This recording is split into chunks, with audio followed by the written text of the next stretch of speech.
make a meeting, which both. Oh yeah. So you started talking about, like we started really getting into more meeting stuff. The I'm like, meat all right, of it is, I better start recording this, man, because totally.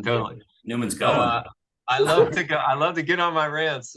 So basically talking about this, and it's like it's good actually, because all that I was trying to get to this kernel part, and I think it's a core part of working in a decentralized system, because you're not volunteering, you are investing. And I I want to do my work, but I don't want the admin, either the physical admin, like I was saying about like building up like in order to create a meeting, it was like a 30 or 40 step process. Literally, create a meeting. I had to like do a document. I had to post it on Twitter. I had to like do all these things. It was like a 30-step thing. It was all in a checklist. I need to make sure that we hold on to this form. And it was, yeah.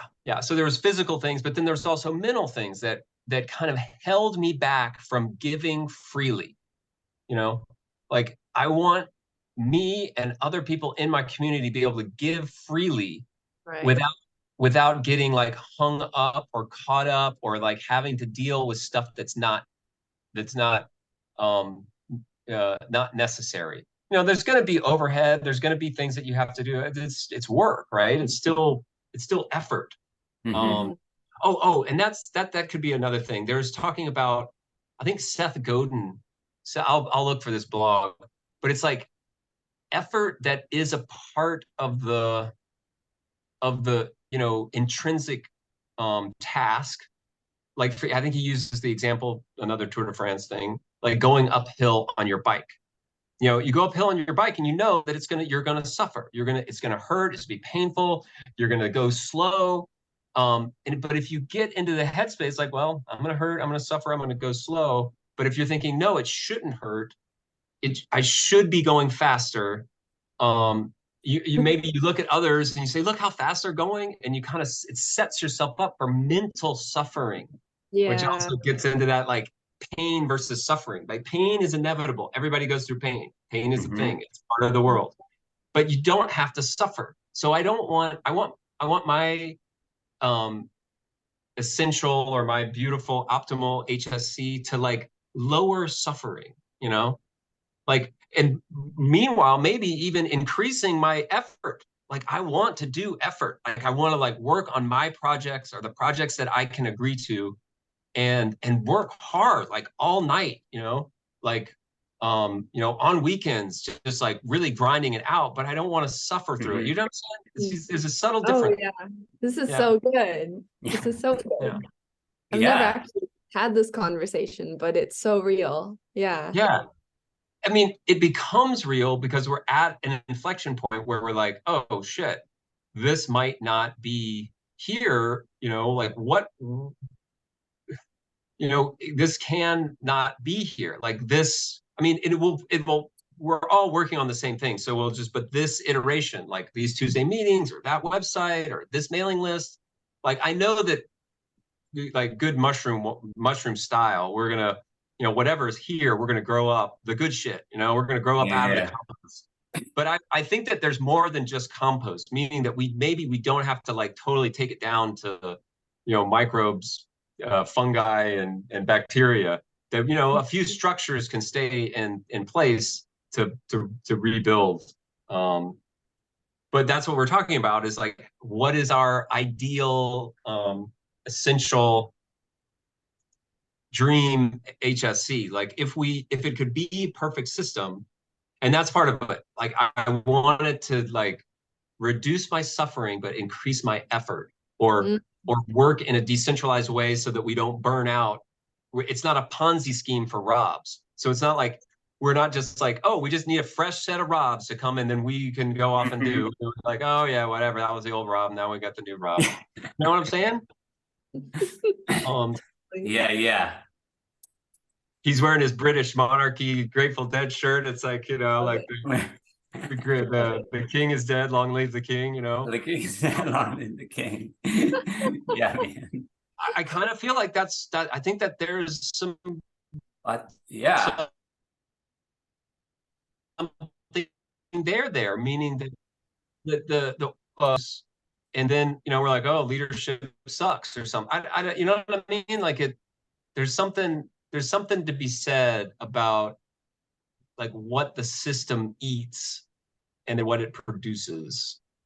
And I think that we're, and it could be like in a Ponzi scheme, we eat newcomers. We want newcomers to come and then they pay in or they invest in, and then we kind of use that to kind of like, exit at the top, yeah, anyway, those are some thoughts. I Yeah, love yeah. it. Recorded. So good. Amazing. Yeah, absolutely. Yeah. Those are great thoughts. I think they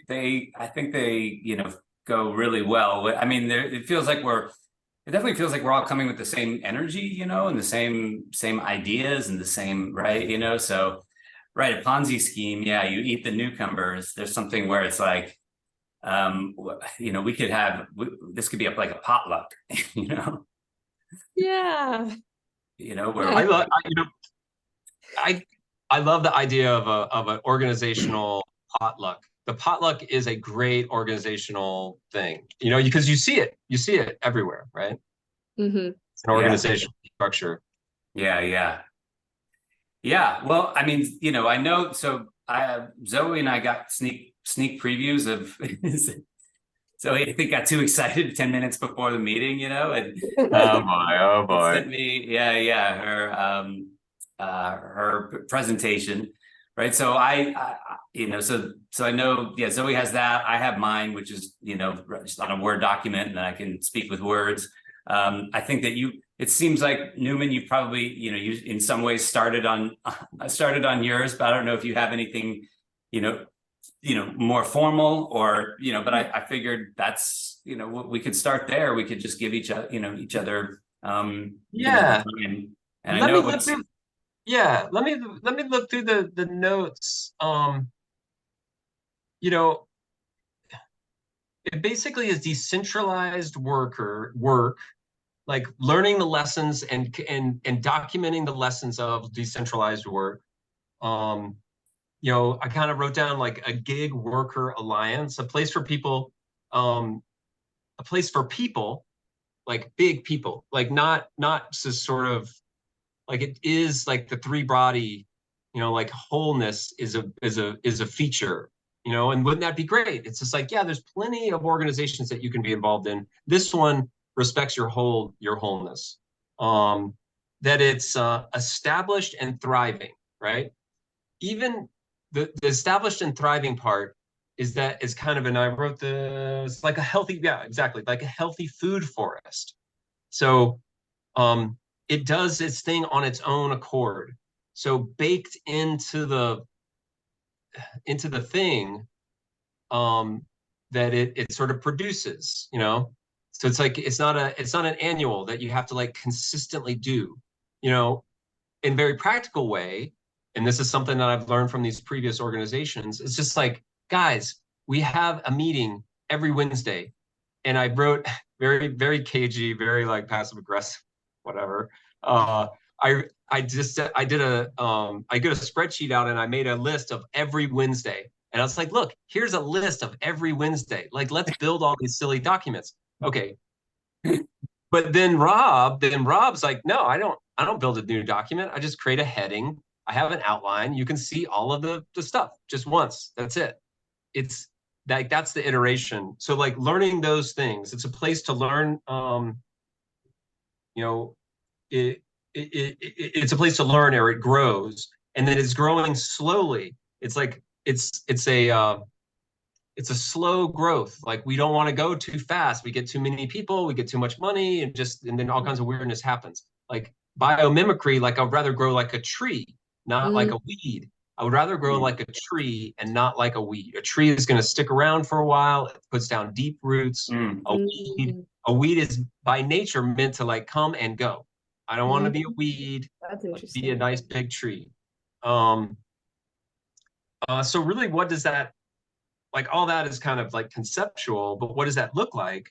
like I would love to get a message and like, hey, there's a meeting, you know, and or like I found something, I want to share it. So like I initiate a meeting, you know, and maybe it's a small meeting or maybe it goes into an agenda document. Or hey, I found a job or I'm looking for a job. You know, these are like protocol level, like actions. You can kind of think of, Rob, you might be, you know, keyed on this, like just like HTTP. There's like 5 different like request types. You can do a get, a put, an update. Um, there's just a few things. So wouldn't it be cool if it was more like a protocol, like a collaboration protocol? Um, and then what I'm thankful for now, and what I would be thankful for in this ideal thing, is the opportunity to do experiments. You know, like the onboarding. I've always wanted to do onboarding. I've always wanted to like, oh yeah, look, this is what happens when people onboard. You made that, Rob. You made that very, very intricate. Like, here's all the ways that people find us, and we basically narrowed it down. It's just like, well, basically, there's 3 things that you need to do to feel like we've onboarded you. You need to get onto the roster. You need to have a one-on-one meeting, and you need to come to a group meeting. And I think that's a beautiful start for what does onboarding mean, you know? And then like I'm grateful for, building tools and processes and then people to play along with, like in this sort of game and engagement, people to collaborate with, or people there that are willing, to be in the same, not army, but like to follow your leadership. You've got the flag, you're making the meetings, you're running the thing, you're sending out the mailing list, and like there's a group of people that are willing to participate, right? For instance, Maggie is a great example. Like we didn't know her. She answered your thing. She came and visited with us. She's like, I like this. This is exactly what I'm interested in. I need it. You need it. There was an overlap of value, and now we've got something, and she's got something that's great. And then one last thing, and I wrote this down somewhere else, and that is what, like I was like what is HSC? Like if, and it's like, it's a mailing list, or a database of people, it's a meeting, and it's a persistent information documentation. So a mailing list, I want to write down database. It's a meeting. I put down weekly meeting, but I'm just going to say periodic meeting, and a website, which is really persistent documentation. Meaning that what we do is collected, and somehow the knowledge that we create, the value that we create, is somehow collected and productized. Like it's making products such that, there's all sorts of reasons. Why? Okay, for mailing this, why is there a database? It's so that we can connect and collaborate with each other. Why is there a weekly meeting? Because we want to have a group culture, so that we know oh yeah, this doesn't really, doesn't resonate. This does resonate. We hear each other's voices. It's not just, posts and stuff. And then persistent documentation, a website, so that we can create these products, these workflows that we generate value. And that could be those little teeny seeds. Like I'm creating this project management for marketing plan, and that can go in. It might inspire someone in an open source way. Might say, oh, this is how I'm going to do it, and then that becomes a valuable tree, in our HSC forest. I don't feel too bad about using the tree analogy because it's our logo. Yeah. It's true. That's awesome. Yeah. Okay. That's something that I wrote down, and in preparation, trying to make it, and it felt good. It was like super easy exercise. It's like, oh right, what is what's my expectation, or what's my goal and vision that I'm looking forward to, and those are Mm. It's really good. Yeah, thank you. Wow. Thank you.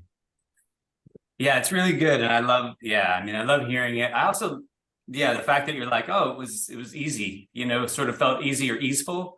Yeah. That's I really like that, because that sort of like ties into like it feels like that theme of what you're talking about, like. That it was effort, but it wasn't suffering. I wasn't like, oh God, for instance, I'm in a talking mood. Thank you for letting me. Oh my God, it's already 30 minutes in. I feel like I've talked all the time.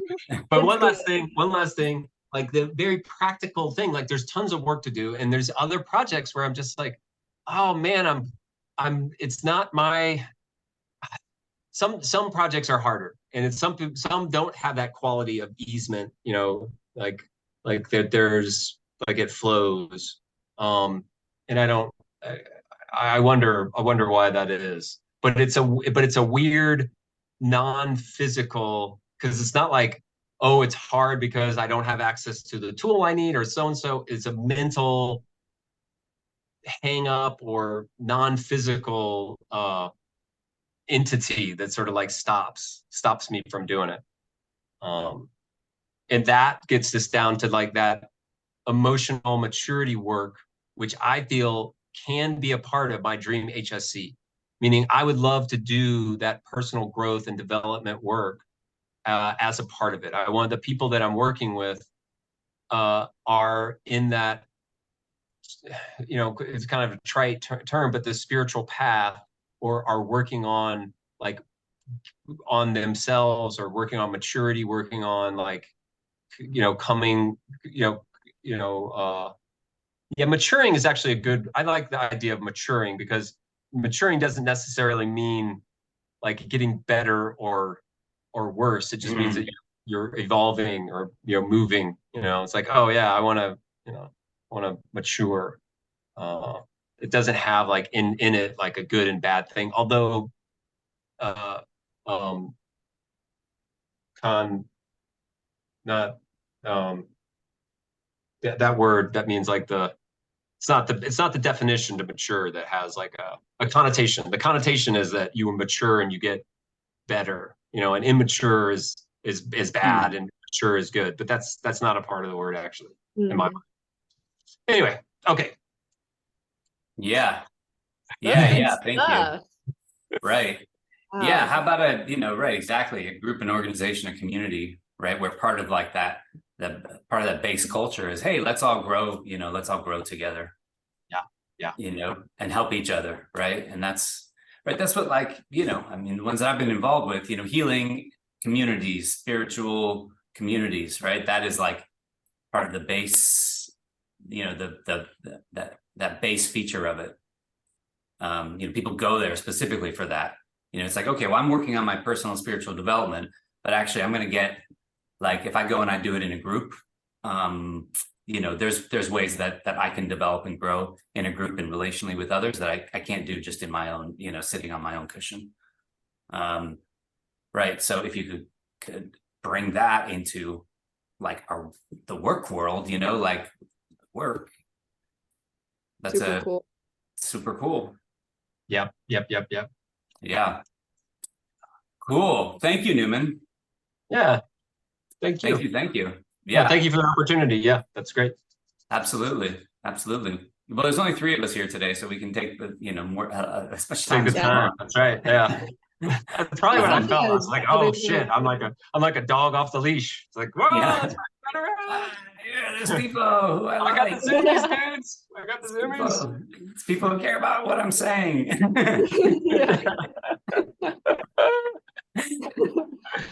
Yeah, that's true. Dog off the leash. Well, so that leaves Zoe and myself. I don't know, Zoe. Well, what do you have a knowing? Yours is more of a presentation, so it could be, fun to do next. Yeah, I'd be into that. Okay. I'm gonna sit down for it. Okay, great. Relax. It's pretty similar to what Rob's. Oh, can you enable screen Oh yes, share? let me enable, and yeah. You are enabled. Nice. So it's like super wordy. Slideshow?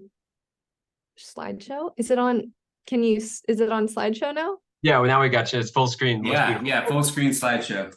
So my brain works in a funny way. Every time I give a presentation, I have to read a script word for word. So this is literally the script, and I'm just gonna read it word for word. And I There hope we go. it Nice. makes sense. But I want to first say that Newman brought up, I think, 3 points that I hadn't considered while making this presentation. And I think maybe I'll just like stop and acknowledge them when I get there, because they're good points and they need to be considered. Okay, cool. So this is how I view HSC right now.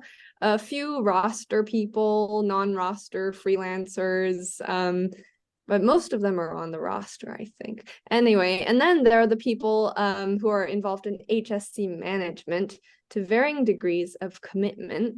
Rob has put in the most time and effort and money. And as you know, because he's the founder of the community, he made the Haifa DAO, he's done so much, he runs these meetings, it's a lot. But yeah, we all have put in some time, but kudos to Rob. So the issue we're pushing up against is that these main HSC management roles are unpaid. So this is what Newman mentioned, like, I'm okay volunteering for some stuff. I'm not saying I need to be paid for doing HSC social media or stuff like that. But as like in the last meeting, you know, Rob might take a job and then what? And if all our commitment levels are dependent on whether or not we have another job or whatever, and how much free time we have and energy, it is a little iffy that HSC could survive. So I do think like being able to at least pay like a part-time wage to at least Rob or something like that, that would be really cool. It would ensure a lot of stability. Okay, so proceeding. But yeah, thanks for Newman bringing up that, yeah, we're okay with volunteer, it just has to be in the bigger strategy and everything should be aligned. Cool. So right now, it's the work Rob's putting in all of us, it's like an expense that we're unable to replenish to some degree. We might be running up against an energetic and financial limit, which might be stifling our imagination and growth and potential. And last week, I think all 3 of us mentioned that we're just trying to find more steady work. And it might threaten HSC's longevity. So just, you know, I've been thinking about this big red current. Okay. And then instead of continuing to do this unpaid work forever, at least for Rob, we all seemed to agree last week that some funding would be cool if we are serious about HSC becoming something or surviving in the long term. So we need some funding to continue HSC management roles. And I was thinking a sort of sliding scale community membership. And this is bringing me to another thing Newman said, the weed versus the tree. Oh my God, that's a really important point that I didn't think about. I was thinking about this in terms of a weed perspective, like, let's get as many people as possible, paying as much money as possible. And, you know, Patreon will, if we could market on Patreon and get lots of people, awesome. But true, like maybe we want to not have such a wide fishing net. I'm not sure. I'm really into wide fishing nets. So if there's a way to prevent the weed problem from happening, like maybe have space for weed-like people, because if they're paying, that's good, but have a certain like barrier for the real community stuff, for the trees. I'm not sure. Like, can we take money from the weeds while maintaining the good tree forest? I don't know. something to think about. Thanks, That is, Newman. yeah, no, that's good. Yeah. Cool. So, and the goal is to financially cover HSC's, central tasks, allowing HSC to dream bigger and survive. So I wanted to change current expense to revenue through Patreon or some other platform, or your networking in Web3 or something, you know. But I'm more I have more experience with the crowdfunding world, not grant writing. Never written a successful grant or anything. Okay, on that later. But of course, if we do a Patreon, that means we have to provide shit to people. And good quality programming that enriches the lives of freelancers. So, I mean, heck, that looks really fun to be a part of if we had a really beautiful program, lots of good stuff going on. But I know that takes time and money to facilitate. But if we are making enough money through their monthly donations, it could potentially be very exciting. So yeah, we'd have to pay guest speakers here and there. But some poor HSC clients who can't afford things, they could potentially offer their programs or services. And you know, this is the whole DAO sort of thing. Yeah. It could happen. I think I could see it happening with gift cards or like coupons instead of tokens if we want to take baby steps into it. Or if you want to just go straight to the DAO, you could go straight to the tokens and all that. But I do think like playing with gift cards could be an easier way before creating a whole alternate economy, because that sounds really hard. Tokens scare me. Yeah, but like what Letitia, she doesn't have a lot of money to pay for the HSC services she wants, So I would put her in this category here. But she could offer her heart. The hearts are people's services to the pool, of course, and we could give her HSC coupons and even money back if we're making money up here from the memberships. Okay. So while this membership fee method means more expenses because we have to create an awesome program, I also think it offers more growth potential than other options. I don't really see a way out of asking for membership fees, is what I'm saying. Also, ISC runs on membership fees, and that's been working to some degree. It's $10 a month in Korea for ISC, our org, and it pays for real estate or rental for an office. And then if there's extra, we use it on like food to entice people to come to events. But no one gets paid. But yeah, ISC is awesome. It functions on volunteer work.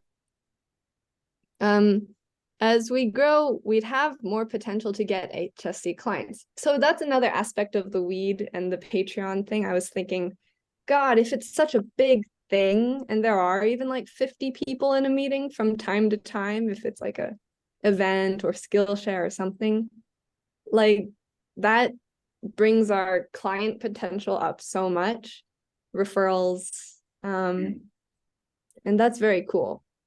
Because that's what we kind of lack right now. We don't have many paying clients. Okay. Some clients may hire roster workers directly. Kind of like what Jen did to me right now. While others may opt for an HSC membership package, and that's cool. Because that means money could be going to HSC directly, being distributed to our programs and management, covering management. And the money would go to the roster worker in like a secondary arrow. You see that? Mm-hmm. Cool. Okay. Oh yeah, and of course this is where HSC could play with DAO stuff if it wanted to. Geez. And of course there's grant funding and investments that can come from Web3 or non-Web3 places. I'm not very comfortable with this area. Sounds like Newman has some experience with that though, which is super cool. Not my area to talk about. Cool. Offer. So I see 3 main ways for us to get money, which is the membership fee, offer quality programming in return for membership fee, which I see so much room for growth, but it is a big undertaking. There's what we've been doing so far, which is just trying to get HSC clients, but I see a sort of barrier to just getting clients because none of them pay that much that we can play with money. It just covers our basic work, you know, where this possibly could cover the HSC management role and more. That's what I hope. And then of course the grants and cool funding that could just take it to the whole nother level, but not my area to talk about. Cool. That's how I see things. And then another third point Newman brought up, seeing yourself and like, where do you fit into all of this? I don't really know where I fit in. Like I know I could do HSC social media and I can do that on a volunteer basis. And I know I'll have more energy to do that if I see what our big business plan is and all of that. Yeah, know where I fit in the big strategy of everything. Cool. This was fun. Yeah, like Newman said, nice. really fun. Obviously, I got into it with my weird 5-year-old brother. Yeah, that's pretty awesome. That's pretty awesome. Cool. That's it. That's it. Yeah. I hope. Thank you. Yeah, that was fun. Yay. That was very fun. Yeah, it was great. I loved it. And I also liked how you matched the colors of the text to the to the drawing part, you know? It was like, yeah. My brain requires it. Yeah. Yeah. It helps everybody. I mean, it helps me, you know. So Cool. yeah. Thank you. Yeah, I love it. Right. I mean, I can just say, right. So I got, like I was saying, you know, I got like a sneak preview 10 minutes before the meeting of that. You know, it was good. It wasn't as good as, you know, the actual presentation, you know, live with an actual Zoe. But it was amazing because, you know, I was like, and then I sent her a sneak preview of mine in this Google Doc, and I was like, oh, it's like basically, it's like basically the same exact idea. Yeah. Nice. You Okay. know? Yeah. Which I thought was, you know, really cool. It's great. The thing that I really, and you mentioned it briefly, but the idea of the pool and treasury, like that is something, and you can really think of it as like financial value. You can look at it like Rob, what we talk about, all the eight forms of value. So you could look at it like the like it's just money that comes in. And I think that's actually, I think membership kind of needs to be there. Like we should pay money. Like everyone on the roster should pay money, even if it's $1, even if it's $1 a month, 12 bucks a year, or donations. Like that, I feel like as a mailing list, it's like, hey, you're on this database, you know, once a year, like PBS, you know, once a year, we ask for donations. And what is the barrier? Like, and that's effort, right? That's effort. Like that's a literal work, right? So if I spend $5 here, it's not ice cream because it's hot here in New York. So, but here's an example of the suffering when I'm like, ah, crap. I don't know. Are they going to really use it? Like, you know, somebody's asking me for money. Like, that's just suffering. I'm not going to do it. If I pay for, you know, this one, am I not going to pay for that one? So we sort of lower the barrier to giving money by having an open treasury.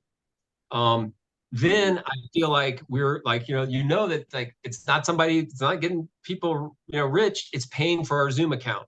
Oh yeah, I want to pay for the Zoom account. I want to pay for the Miro board. I want to pay for the so-and-so, or there's a project and it needs to have like, there's a budget for this project. Yeah. You remember in like those old, like, hey, this is what we're looking for. It's kind of like the school teachers, they have the thing. So I do, and you made an important sort of thing. You're like, hey, if we have membership, that needs to be balanced with quality programming and value. It has to be valuable. Like what we do and really what we communicate and what we build has to have value to the people on the roster. Mm-hmm. So, and I like the idea of, again, Rob, this is another future course, Grace course. That we make that value visible, the currency of it, we make it visible.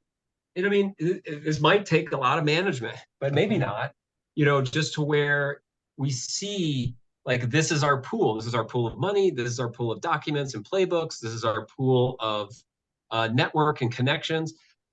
Like there is value created now when Maggie produces her report and we say, oh, this report is awesome, or oh, this report is kind of junk, but we know she's a known entity. She's not just somebody that we know. And the report is kind of secondary because we know that she is respectful. She shows up to stuff. She answers emails. She does the things that I want a team player to do, right? Mm. She's been vetted. There's value in that vetting. There's the social reputation. We're talking a lot about this in the DAO stuff.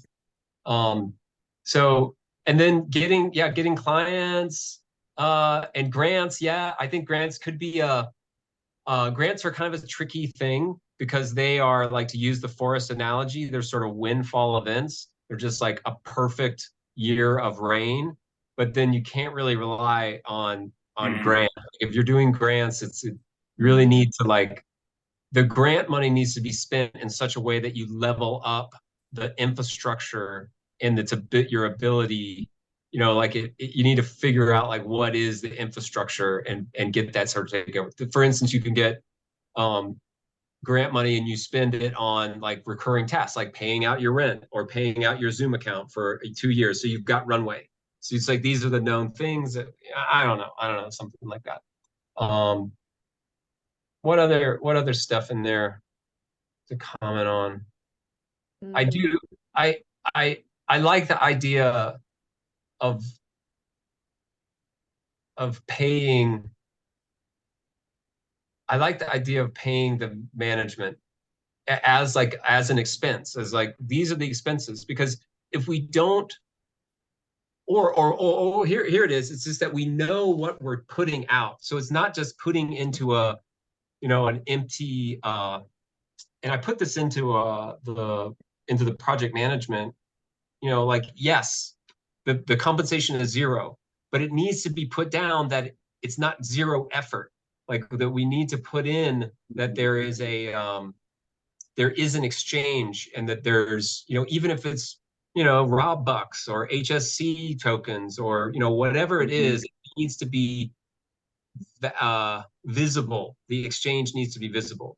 Like, I gave you something, you give me something, therefore the exchange is there, and we kind of see in a relational, structure.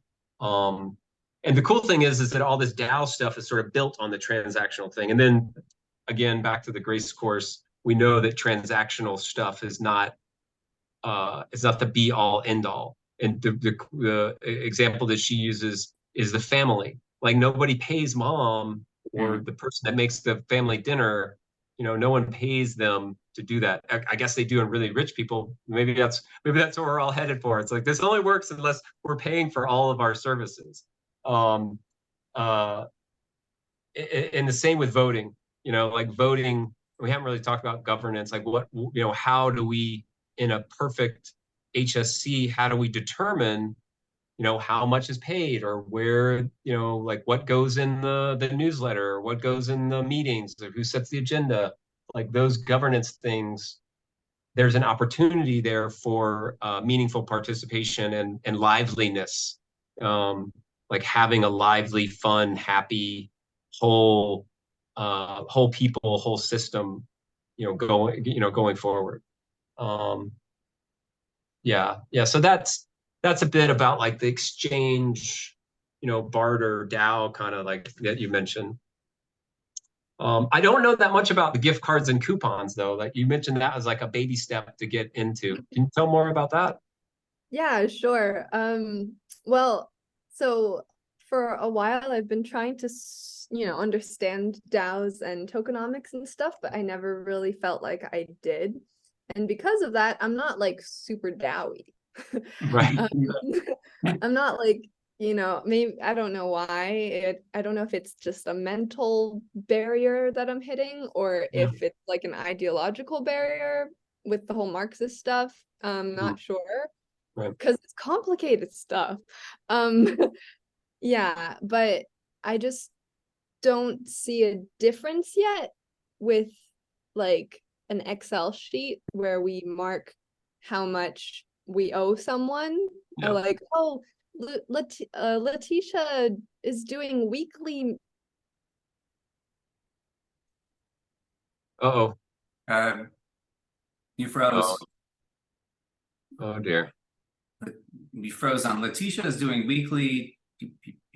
Something. And it was about the spreadsheets. Yeah. I'm writing a note on that. Yeah, what the difference between a spreadsheet and sort of some DAO wallet exchange thing. And to be honest, I've just talked to a guy. I'm hoping that Zoe will show back up here.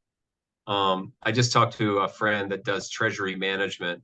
And basically it has to do with integrations. So you could have a spreadsheet or you could have a D-work thing, and that you pull it all into a web app such that you can have a Discord, a Discord. Oh, okay, here we go. You're back. She's back. Hi, guys. Cool. Yeah, so I don't see the benefit yet of going with a full token DAO versus just having an Excel sheet that says, we owe Letitia this many social media posts or something like that. Yeah. It seems easier to run. It seems easier to communicate to onboarding new people. And managing your own economy just sounds like hell. It does, doesn't it? Yeah. I mean, it's interesting. I mean, because I've been thinking about that, right? I haven't really been thinking about DAOs or tokens. It's funny when people like the last couple of months, especially, have been asking me like, "Oh, DAOs," and I'm like, I don't know, I'm like, I'm busy, y'all. I'm just trying to make some real money. Like, I don't even care about, but then, sort of reimagining, what this is, and thinking about it, right? It got me back thinking about tokens, and coming back to this very question. And I think, it hasn't, I haven't like fully thought it all out, right? But as I'm sort of like thinking about this, how it would all work, right? Because there's what it came to, right? What got me to tokens is like, okay, well, you have a membership, right? So let's say it expands and, just in a conservative way, let's say like, oh, there's 30 people, right? And each person pays $10, a month for a membership. And then that money then gets distributed to the people who are, like doing the management of it, and the facilitation. Right. So then how, like you could tell me how this works in gift cards, but the idea is, okay, how does that work in actual like money? Because as soon as you start doing that, you start getting into like our conventional money financial system, right? So, and then that takes time, that takes rigmarole, that takes, like, oh, I have to like chart, that money going back and forth to everybody. Now there has to be financial institutions approving that, there's that brings in like legal, issues, things like that. Who's running the bank account? Can we trust that person?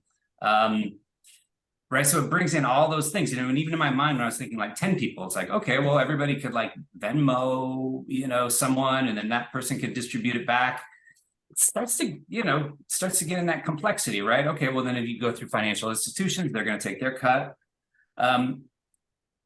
If you do it right, the upside, I think, is, and I'm not saying this is how to do it, but like, is if you do it utilizing tokens and crypto, then people can pay that very quickly, and that can be redistributed in many different variations in many different ways quickly, right? Because I think what we might say is, okay, like if Zoe's doing this job, like she's not going to make the same amount probably every month. Everybody's probably going to make a different amount every month, depending on what their contribution. Oh, I did a bunch this month, and then I got sick and I didn't do much that month. So to actually work that financial flow system, there's something that's, I think, is the promise with that, or the potential that's there. In a tokenized way, but still connected to fiat, right? So it's sort of like, and that's what everybody would have to do. That would be part of the onboarding process, is right. It's like, okay, you want to join HSC, well, you've got to get, a crypto wallet, and you have to get a crypto wallet that's connected to an exchange. So that way, when you pay your membership, you put fiat money in, and then you send the crypto to HSC, and then when they send you money, you convert it back out. So that's, like that's the question for me. Whether you use gift cards, whether you use money, whether you use tokens, I don't know that I feel like there's like a best way, but I think that there's probably a way that works best. I freaking love that. That has value to me. Like, wouldn't it be great if I could just put, one of my things with like a community is like the tip jar. It's just like, there should be a way that I could just say, oh yeah, I got 10 tokens for showing up at the Zoom meeting, and then it just shows my balance. And instead of me putting a silly heart, I love the hearts, but I could put a little $sign, and it's just like, or ADA sign or hypha sign that says, give Rob for just what he said, some hypha. That's an example of like the creativity behind what you can do with this sort of tokenized sort of thing. But Rob, you said it really, really, really well. Like you explained all the problems and overhead with like banking and bank accounts and legal entities and who's in charge and trust to a tokenomic system where, there can be a very easy way to pay and distribute quickly, easily, programmatically. Like, just like, oh yeah, if you log in with your wallet, your ID, then it just happens that you get a deposit, and it's just like, it just takes a snapshot. It's like, okay, I'm ready. Oh, is everybody here? Okay, we're 15 minutes after the hour. We're taking the snapshot. Everybody can go. Or whenever it can happen in the background with less overhead. That's the promise of it. It's right now we're building out all those tools. So it's kind of a thing. But then you said one more thing before and that is as a part of the onboard process and making it's kind of like the water track. It's just like, oh yeah, when you onboard, you have to get a wallet, you put in some money, it's just, there's a $20 entry fee. Well, why is there $20? It's like, well, it's so that, we can pay somebody to onboard you and do the initial transactions. And if there's problems, we can, troubleshoot it. And exactly, it's just the way to do it. The money goes into the pool. You can see where it is. You can see where your money will be spent. Maybe it'll be spent on the Zoom, or maybe it'll be spent on our Google account, yeah. In HSC, my dream HSC has this as a part of it. It's kind of how I found it. It's kind of what I expect, but I don't mind going down the path of like, okay, well, now we've got Venmo. Can we just do it with Venmo? And then we're like, well, is the 3.25%, fees, is that whatever the overhead and the costs are, is like that a good way to go? And it's like, maybe it is, maybe it isn't. But I definitely want to +1 on open books and stuff like that. Yeah. Mhm. Yeah. Openness. Yeah. Open books for, So since I don't live in America, and I haven't for almost a decade now, it's getting up there. So in Korea and here in Brazil, you just PIX the money or direct transfer the money to people. And can't you do that in America? And it's free. I think, And yeah, if it's small enough, the government doesn't care, right? Like ISC does everything off the books, and yeah, plan to do it off the books for you It's not a can. big worry. Yeah. You can, right? And I don't think that, see, for me, I really don't want to be, attached to like, one way, oh, like this is the best way, it's like, what is the way that actually works, right? And so actually now, like for us to put in like a token system, like if we say, okay, we're going to go move forward, and now we've got 5 people paying every month, to like have the first thing to be to integrate a token system probably is not the best way. Like we just do it through like Venmo or through something, you can do it through your banks, through bank to bank, through a system called Zelle, right?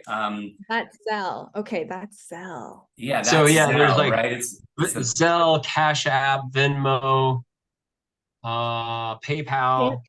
So a third party. PayPal is a little, they're starting to fuck people, but which I won't get into that, but so you can wait, I'm sorry, what we said, what was that, Zoe? I'm just kind of confused, like so Zelle is like a third party company that facilitates bank to bank transfers. Why can't the banks just transfer like here in Korea?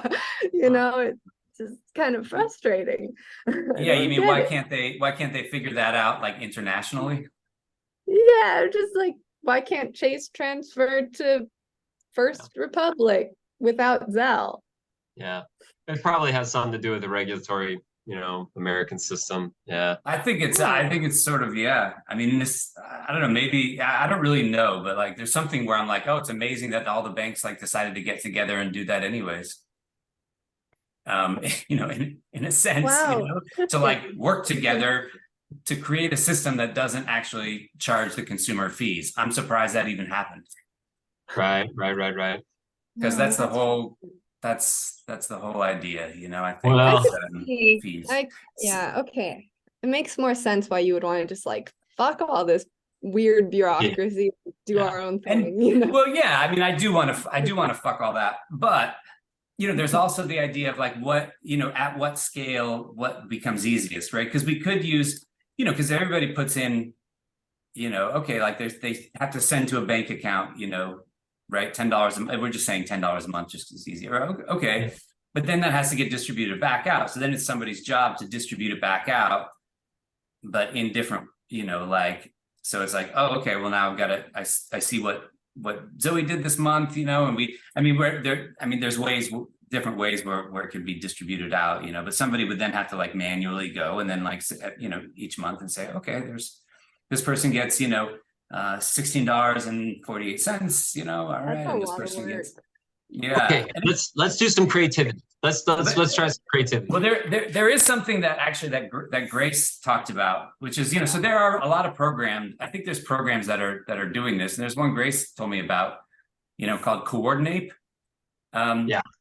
which is for something like that. It's like everybody puts into a pool, and then you can just assign to people like who had, right. So if there's 10 people and everybody puts $10 into a pool, then at the end of like a certain period of time, a month or or whatever, everybody can just like give other people where they think value is. So I'm like, wow, Zoe did like so much this month, and Newman didn't do squat. So with my $10, I'm gonna give Zoe like 8 of it, and and Newman like $1 and $1 to somebody else.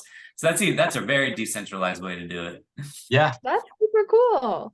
I think that would be a really fun project. I just actually tweeted at the Coordinate folks, and they like upon my gang like picked it up, and they aren't on Cardano, but I do think it's an Ethereum based sort of thing.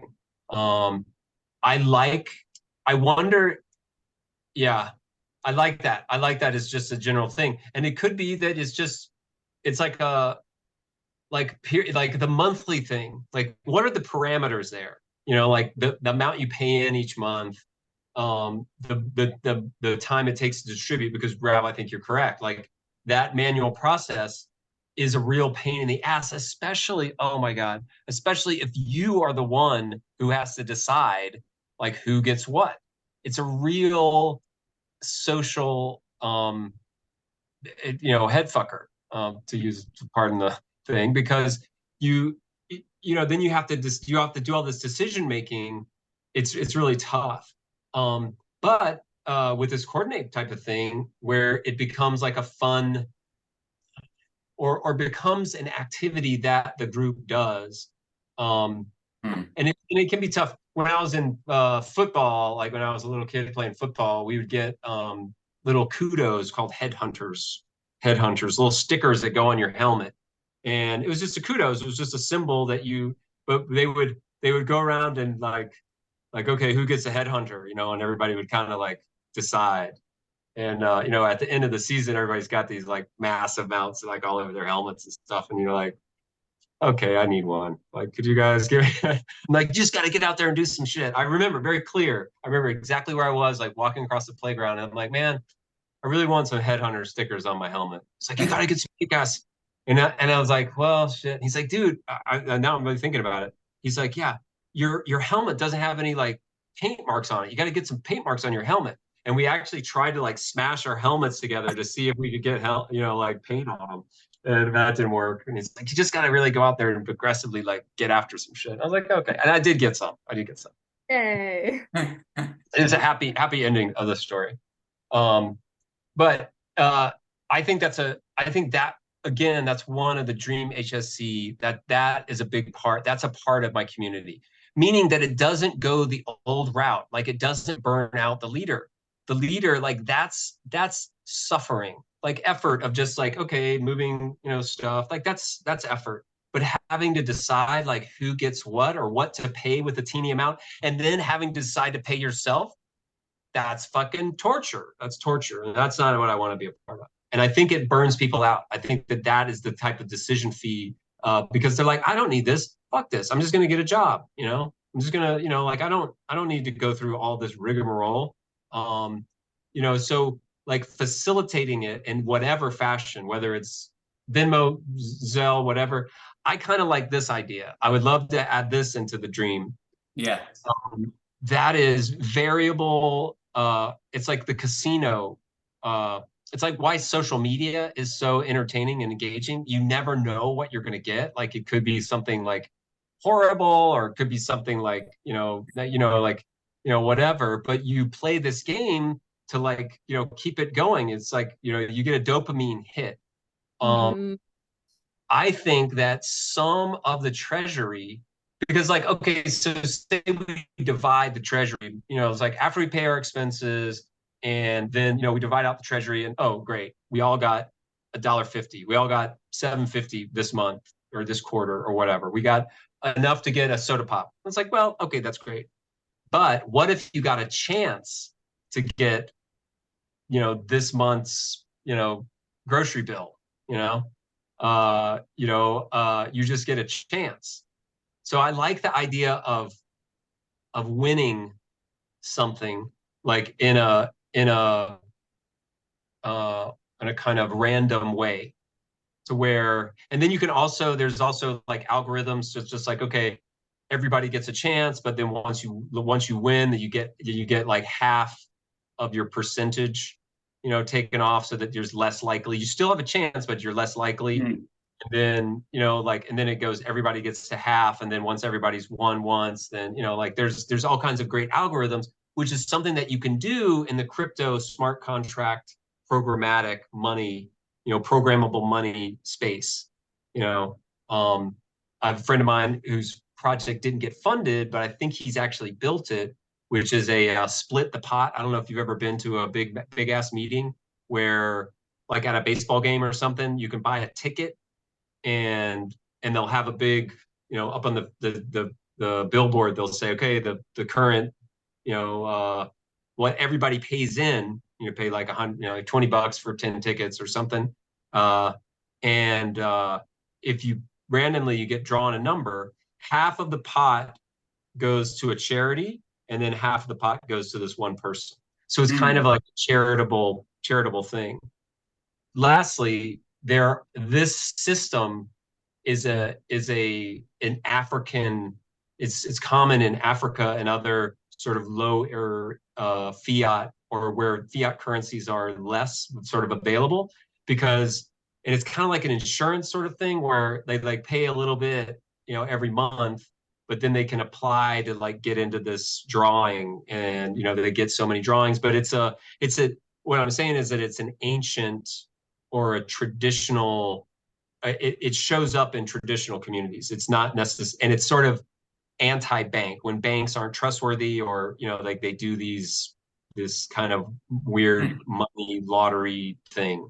I wish I had the name of it off the top of my head. But anyway, that would be a fun experiment, be a fun, unique thing about HSC, is just like, we know that like paying for things, has all these problems. This is some experiments that we want to do. Here is what your $10 a month gets you. What if your $10 a month not only gets you the value of like coming and listening to great conversation, having a group of friends, having access to templates and support, but it also gets you the chance at winning a couple $100 every, if we have 30 people at $10 a month, 300, maybe you get a chance of winning 20 or $30 every month, like winning your thing back. I think that would be enough. I think that would be enough to be like, oh yeah, that's a pretty cool value. And then, I don't know, there's just some thoughts on that sort of value chain. Yeah. Thank you. Yeah, I want to that right, because that the idea of value, I think that's a good kind of lead into my presentation. Nice. And before I do, I'm just curious, like, how would gift cards work, Zoe? Because like to sort of wrap up the logistical one. Yeah, I'd love to hear. Share again in this scenario really quickly. I think because all I really care about is just like I really have zero interest in a lot of the creative money pooling and parallel economy stuff, because I just want that fiat. Because also, like, what am I gonna do with crypto? I really don't know. I don't want to spend time learning how to deal with it. It's not my my brain is very full and it has no capacity to learn something new like that. And for people who are into it, though, I think you guys should definitely keep it and keep going with it. But in the back of my mind, I knew at some point when it gets super dowy at HSC, I know I will step back, and it's okay. But yeah, okay. So so while Newman was talking about this stuff, I guess Rob was talking about this too. When clients give us their money and that goes into HSC, and then you have to deal with distributing that to the roster of people. That's so much work to do in fiat, I guess. Yeah. In Korea, it's not. But in my mind, honestly, like, I would even be okay if this entire client membership thing were not as prominent as just people getting direct work. And that way HSC doesn't even have to deal with sending money to anyone. It would just deal with money going to whoever's managing HSC and paying whatever speakers come and speak, which shouldn't be so hard. Just like, I don't know. I was like a musician in Korea too, and it's a lot of these special event gigs, and they just direct transfer you the money through your bank, and you don't even report it because it's so little. So I don't know, that's how I envisioned it. more of just like direct work going straight to the roster people, like how Jen's Mhm. gonna start paying me directly. Mhm. Though I would love to give Rob a referral lump sum because he gave me that gig. And he doesn't want it, but okay. Right, but the referral is something that doesn't get like, it's not into the admin overhead of HSC, that it's sort of like offloads. It's sort of like outsourcing that. It's just like, okay, HSC can become a like where just for referrals. And it's like, oh yeah, finding clients, connecting with clients. But once you're connected with the client, you're no longer going through. And I think that is absolutely key. Because otherwise you're like, getting involved. I mean, possibly in the future, but I agree with this. Yeah. That definitely, yeah. Yeah, I think that's one of the main things that we're all seeing now, and like and is key, just like you both said, is that right, like clients coming through HSC, right? So HSC being an agency, a services agency, and working clients coming through HSC right now just doesn't seem practical. Right. But it actually seems like if that can happen, which is it's totally possible. I mean, I don't know that inherently it doesn't work, right? But that there has to be this like real big foundation. It has to be this strong foundation of people that are already together, that already know how to work together, that already, all of that. So it's like that's all right. Now I'm gonna go into my presentation because that's maybe like phase 2 or phase 3, if you get there. Yeah. And it's good to have that in. But here, I'll just share my screen. I feel bad. I didn't answer your question about the coupons or gift cards. Oh yeah. I'll try to be quick. If Letitia can't pay for things, she could just do Wednesday meditations, and then we will ideally have some money here either to pay her for her service, which she could choose to spend back on us on the services, or we could just give her a gift card, which is like assessed with the treasury, like, oh, we have this much in our treasury, we have enough gift cards to give out for HSC people, and then I guess HSC would pay me to do her social or something like that. Okay. Yeah, okay, enough. Yay. And I do want to make a distinction. Maybe you know this. I just want to make a distinction that crypto, like that if we're using tokens and crypto as a means of exchange, that doesn't necessarily mean that anybody has to be into crypto. It just means you have to have a wallet, so it's like, meaning like if right, like you can, the thing with crypto now is that it has a large enough liquidity pool, so that way it can just be exchanged back and forth for fiat, like at any time. It's stable enough. Right. So what, correct me if I'm wrong, that it's not stable, but it's large enough. It has the liquidity pool, meaning that we say, okay, this month's payout. In fact, there's a Haifa, in the Haifa Discord channel, every month I get I don't know why I get alerted to it, but it says, payments have just been made, remember that crypto is volatile, and if you want to convert it to fiat, please do that immediately. So immediately. So the idea is, okay, it's the end of the month, and Zoe's getting paid, $40. It comes to her crypto wallet, and then and at that time, whatever currency we're using, is like, is worth a certain amount. Right. And so like right when that comes into your wallet, you just then say, okay, now I'm converting that to fiat. And then you convert it to fiat. Now you have fiat money. You no longer own the crypto. But because you didn't wait, any amount of time, the volatility doesn't make any difference. But I guess like month to month, like I don't know, month to month, your wage will fluctuate, right?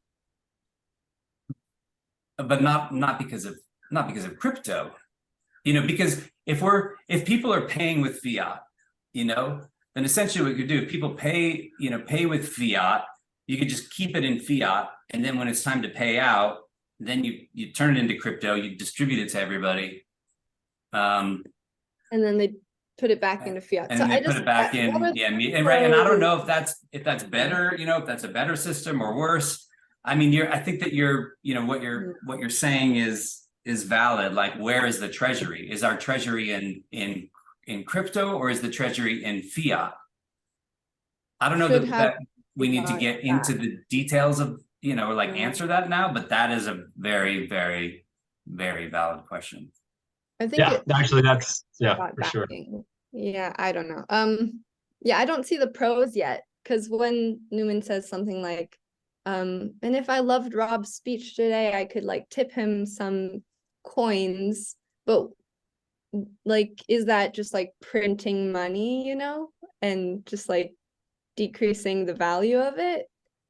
Yeah. So, yeah, I think, right. And I'll go into my thing now. Right. I want my turn. We don't have to talk about this now. Yeah, but it's complex. I think that, you know, what could happen, I think this is what I like that Newman talks about all the time, you know, is this experimentation aspect, you know, and that where we're getting at this very practical aspect, which is like, we can be thinking about that and experimenting, and there can be a value exchange circle or whatever that's working on that. But right now, practically, like, I think we just do, you know, we would just do it in conventional ways, right? So we might just be doing it in right with Zelle or Venmo or whatever, you know, and then it might get up to like 30 people, you know, that would be great, right? If we get up to 30 people, then it might be like, you know what, this is like totally fine and practical. And if we start to switch over to crypto, then like it's going to be more of a pain. Or you might get to 30 people and be like, I'm pulling my fucking hair out every month, you know, trying to do this. So yeah, I think it's like form follows function. I just like, I like the idea of, I just, you know, I think that the form, you know, or the form follows function. The function really is distribution of value exchange between a big group of people in like, you know, in different ways and different amounts, you know, or different like amounts at different times. You know, so how you base, like, rather than just, you know, Zoe's getting hired and makes 30,000 a year, and you make this amount every month, and that goes into your bank account. So anyways, but yeah, these are I know, I definitely don't have the answer for that, but I think we could probably I'll jump into this because we could probably talk about that for the rest of the meeting. Yeah. I actually think that's true. Here we go. Okay. I just made a Word document. I wanted to make a beautiful presentation like Zoe's, but it didn't happen. All right. So basically, like, what it was sort of like leading in here, and what you both are talking about, we've been talking about, you know, is really this idea of like of value. Okay, we have this group and we're coming together. And to me, right, this is more set up, like, you know, I set this up more in this kind of like business, you know, model way, right? Because that's where I'm in now. That's what my brain is thinking about. It's what I'm like deep dive learning is, you know, is essentially like, how does this thing make money? You know, like, what is the business model? Does it work? It doesn't mean like that we have to, it doesn't mean like, how does this thing get us rich? It just means like, you know, how is it feasible that you know, there's you know, money coming in, which, you know, is the same thing you were talking about, Zoe. I mean, that was the whole idea, you know, okay, like we need funding, we need investment from somewhere, right? So, you know, and to me, that's like the easiest way to do that. The easiest way to keep holistic systems going, you know, is to have something that's of enough value to people that they're willing to pay for it. I think at a base level, you know, like at a base level, that's just it. You know, if we have, if we need people to pay into it, which I think, you know, we're saying, okay, we do, even if it's not a lot, then to get somebody to give up their ice cream, as Newman said, you know, this thing better have value, because I want my ice cream and I'm not going to give that up easily. So with that, that's probably the theme of the presentation. The theme of the presentation is titled, How to Make People Give Up Their Ice Cream. I love it. I love it. That's great. So, all right. So what's the vision, right? You know, I mean, I started with that, the dream exercise. What is that? You know, is that, you know, to me, that vision is still, you know, this, like, if we want to say it in as few words as possible, is like that we can change the way that we work, you know? How do we change the way we work? We all talk about it every time. There's the choices that we have, you know, in how we make a living, you know, they're limited, and all of them are problematic in some ways. Is there a way that we can actually like shift that, you know, very simply, meaning like, hey, can I collaborate with you rather than compete against you, and actually have that like just make my shit better, you know? Yeah. So I think that's, you know, that's kind of the vision. I think that sells, you know, like, I think there's a lot of people who, you know, who want that and think about it, you know, that way. It's just, you know, like so that's part of it, but then, you know, what is the value, right? So, you know, right. So on this larger level, right, a group of freelancers and entrepreneurs, like changing the way we work. Right. Here's like a thing that I really love, that we had it like as an idea in holistic systems, but it didn't really come together, because when in this, you know, in the agency model, right, there still really are, for the most part, it's like clients and, you know, service providers. Even though we talked about like the meshing of those, I don't know that we were able to get there at first, and fair enough. But if you take that agency model away, all of a sudden I started thinking about, right, because we have freelancers, you know, so we say, okay, we've got freelancers, you know, independent contractors, and we've got like the client partners, the entrepreneurs. But then I'm like, well, wait a second, like, a lot of freelancers are entrepreneurs. You know, if I'm Rob Hurwich, an independent contractor, you know, marketing automation person, you know, by definition, I'm also an entrepreneur, because that means I have a sole proprietorship, right? You know, I have my own business until I get employed, right? And that might be part of the plan. I might just be, hey, I'm Rob Hurwich, entrepreneur, and you know, I'm working these different gig jobs. I'm a gig worker. I am an entrepreneur. I have my own business. And until somebody, you know, offers me a job, and that they're like, now you're our employee, you know, and we're going to pay you this amount and these benefits, then I'm an entrepreneur, right? So there really is like this blurred line, you know, and on the same level, right, you have these entrepreneurs who are, you know, and I like Natalie as a model, you know, because she's like, right, she's like the same, she's like, you know, and a lot of us, right, you know, it's like, okay, well, I'm a gig worker. Troy, you know, was talking, oh, I forgot to write him back, whoops. You know, like, he's worked as a life coach, you know, and been, you know, successful in that way, but he's also has these, you know, a lot of like, you know, digital skills. And then there's, right, so, you know, and then there's people, you know, who I think is kind of a target audience. You know, there's people like Leticia and, you know, Newman, this, you know, it's this person who, you know, who is a healer, right? And they want to start up their business. So they're an entrepreneur, they're a solopreneur, and they have limited budget.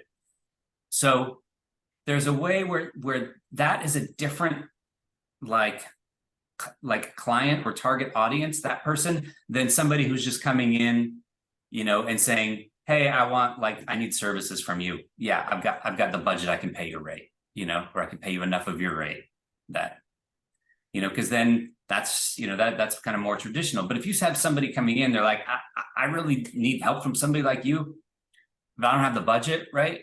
Okay, well, then that's where, you know, that's a person where holistic systems can help, I think, where it can provide value, right? So there's this way where like a lot of the value that we're providing, you know, it is the same. You know, whether somebody is more like a digital, you know, freelancer gig worker, or whether they are, you know, an entrepreneur, because all these people are coming together saying, hey, how can we make this work, you know? So, you know, I think that you know, a way that you might sell it, you know, or like this idea, you know, of the business is like, okay, could we, you know, it's basically like, I like comparing it to Fiverr, right? So it's like, you know, that's a pain point for a lot of entrepreneurs, is like, okay, I got to hire for somebody from Fiverr, and, you know, they may be good, they may suck. I got to vet like 12 of them before I get one that I like.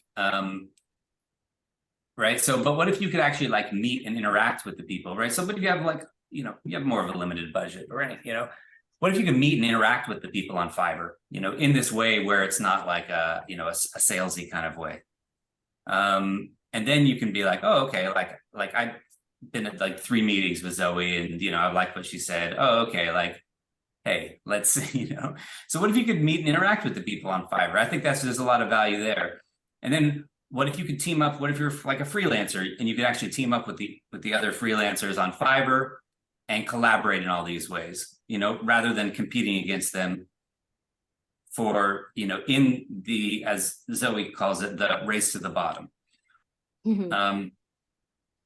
So I think that's, you know, so again, like these selling points, you know, the big kind of selling points, the ability to team up with strategic partners, boost your value, and boost your hire ability, right?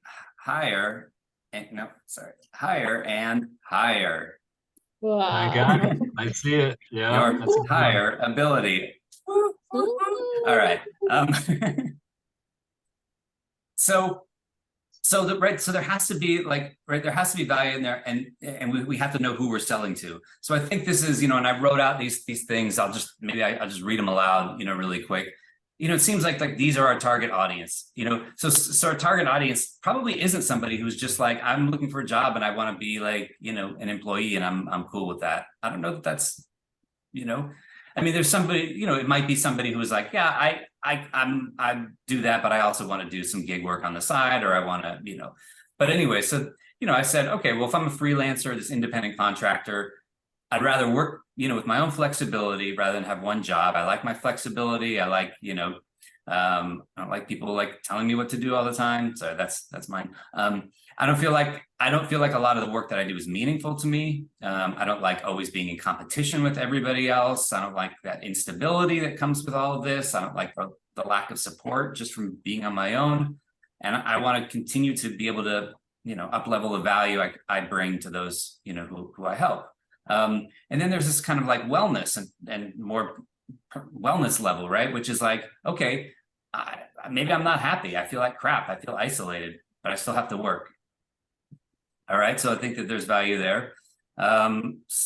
The solopreneur, entrepreneur, you know, it's the same kind of thing, but they have, you know, some different pain points, right? I have a limited budget, which means I have less runway to make mistakes. I'm seeing that happen a lot. You know, it's like, if I do something and it doesn't work out, you know, it's like that might be the end of my entrepreneurial, you know, venture. So I have less runway to make mistakes. You know, I have something I want to put out into the world. I'm really good at it, but I don't have a lot of business training. So I need help from other people. You know, I could need help with guidance, coaching. I need help from other people, like actual team members to help me. You know, I want to find good people. I may have hired people before. I didn't feel like I got value from them, you know, and the people that I really want to hire, they feel out of my price range.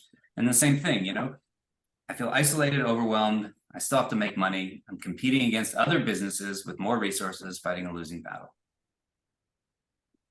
Okay, so maybe that's the target audience. There's a whole list of, I mean, kind of in here, I listed out, you know, a lot of the pain points. So, you know, I think that's a good exercise. List out, you know, what are all our pain points, right? And so then, you know, so then if we have a target audience and we know their specific pain points, then the question becomes, is there something of value that people are going to want, you know, that where they'll see the value, they'll be willing to, you know, put in money for the membership, so that way, can happen. Right, the benefits, right? So you have some of these benefits, like you have a bigger network, right? So you just, you have your professional network, so you can get referrals, you get help launching and growing your business, you can get help being a successful, freelancer and entrepreneur. You get more ways to sell your services. You can, prevent common mistakes along the way. You get a supportive community. I think we'd have to, list off a bunch of them. And then maybe the features would then go up here, right? So then, it's like, well, okay, well, what is the product? That's what you get from it. But what is the product? And I think, some of these are kind of redundant, but I just wrote them all out. To me, the product is like, okay, it's a professional networking, right? So a professional networking group, professional development, business development, you get skill sharing, skill up-leveling, whatever you want to call it, a pool of self-vetted team members and potential clients, a repository of continually updating exclusive resources, a platform that's already there and in place and in motion, to promote yourself on, opportunities for strategic partnerships, opportunities to cross-promote, cross-collaborate, a whole community of people who are here to help support you and help each other, support in not only business, but well-being and wellness, and being a part of a movement of change. So that's kind of like the nice. That's really features good. or the product, if you will. Love it. And then we were talking a lot about the business model, or the organization. We were talking a lot about the organizational structure. We were talking about both of these, right? So this was kind of my take on it. And again, like all of this, pretty similar to everything that we talked about. This way of doing, I think that we're starting to get into some ground that to me feels like a lot more, lends itself to being a lot more simple, than things could have been, been starting the agency. And I think that that's, really good now. So, right. So what's the business model, right? Pay for membership. That's what you said, Zoe, is what I'm saying. So pay for membership. That money goes into a pool. It's distributed to those doing the facilitation work, so if you want to reap the benefits of this community and you think they're worth it, you pay money. If you want to reap the benefits and help facilitate it and manage it, then you get paid money. Right. We certainly went over tokenizing. I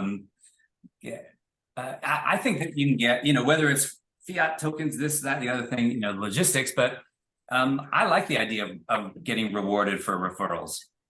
And it can be, and really getting like, okay, I have a freelance friend, I'm going to talk this thing up and bring them in. And if they sign up, then I get whatever, I get 10%, for the first year of their dues.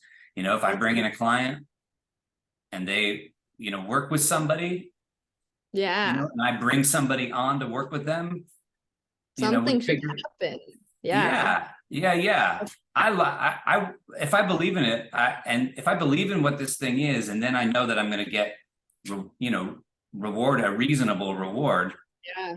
For bringing other people to. That's how freaking brain trust works. Brain trust. That is exactly that's their thing. No way, I didn't know that. Token. Oh yeah, you get a token. You can't even cash the tokens out for money. Okay. They're just worth rewards within the ecosystem. But yeah, but they're like bring somebody new in, client or a freelancer, and you get that. So I like that. Right. Okay. And then we're talking about like phase 2 and operationalizing. So okay, so what I like here, this was the little saying that came through, is that, we are the customers and we are the owners, or we are the customers and we're the recipients, so we're paying ourselves, which I like, because it's not like I'm paying third party Joe to do this for me. I'm paying us. I'm paying me if I want to. So, right. And so then we all know that, so I think what came, from here that I really like, and just what we're talking about, is that like, I think we're at this place where, you know, where we can really start to actualize this like decentralized and self-managed organizational structure in a way where we haven't, right? Because I like it, you know, it's like, oh, this is, you know, this organization's Rob, and here's ISC's Rob, and here's our Rob, right? And what we're saying is like, yeah, I mean, there's like a founder, and there might be like, you know, the person who's leading it, and they're the North Star, but I do still think that there has been a centralization, you know, of HSC. I don't need to speak for the other organizations. But, you know, what if, and this, I think it can be really simple, you know, it's just that if we say, okay, well, how are we going to do this? How are we going to start it? We just have circles, you know, and we have a circle for each of the purposes, you know, that we need, right? So like the whole HSC nested circle map, I think so far is really just, that's all like an operationalized circle. Like everything is into that, you know, I mean, basically that was just like, how do we provide, for the most part, how do we provide services? You know, so if we take away like most of that, now we're saying, okay, well, what, you know, like what's left now that is primary, right? That needs to be done, or that just needs to be developed, right? So for example, okay, there's like a networking circle. That circle is just responsible for, you know, figuring out like the best way for people to network, you know, like what is the best way for the people who are here to network, and go, that's your circle. I mean, that is like simple, easy, purposeful Skillshare circle. All right, we all want to Skillshare. You are going to lead the Skillshare circle, go figure it out. You know, same thing. Okay, resource sharing, right? So, you know, so we want to share, I mean, there's like value, depending on whatever the name, value exchanges might be like financial flow circle or something like that, you know, I think is different. You know, resource sharing is meaning like, hey, we've got, everybody has all these things. Zoe's got her templates, Rob has his, we've got a knowledge base, you know, all of that. Okay, somebody's in charge of that circle. Okay, then we have, and these things might like cross into each other, I don't know, business development, you know, circle, you know, the strategic partnership circle. All right, how are we working out, you know, how do people want to cross collaborate? You know, how can we facilitate that? Do we just need a Discord channel for that? Do we, you know, right, the community healing and support circle, there's a whole aspect of that, you know, somebody's going to be really interested in that. They're like, yeah, that's why I'm here.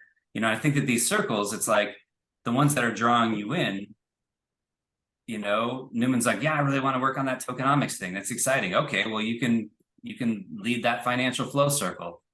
You know, like I want to maybe be working on like how to slowly but surely put teams together. Okay, there's an operationalizing circle.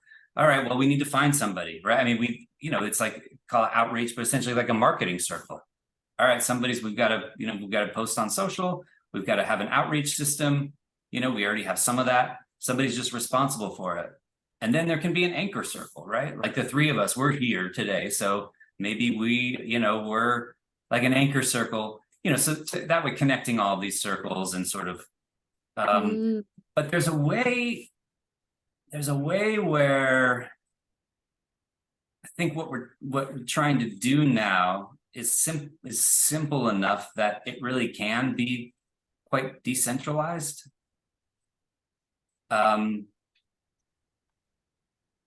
You know, it like in a way that could be really, you know, that really could make it like viable. You know, because we could say, right, these are just examples, but I could say, hey, Zoe, can you be in charge of the marketing circle? You know, and the purpose is to, you know, to market and to outreach, you know, to get the word out, you know, and to draw people in. You know, that could be different than an outreach and onboarding circle. But you could say, hey, Zoe, do you know, are you inspired to take that on? Right. That might be, you know, okay, that has social media in it or something, you know, and then right. So somebody like who's inspired to do that could be the circle lead. And then they would, you know, sort of do whatever they could do within that. You know, it doesn't mean that, oh, now, right. Again, and this is in this scenario, it's like, well, maybe that means like you're putting together, you know, social media, and then maybe you're when any other ideas come in for different ways of marketing, right? You're writing those down on a list.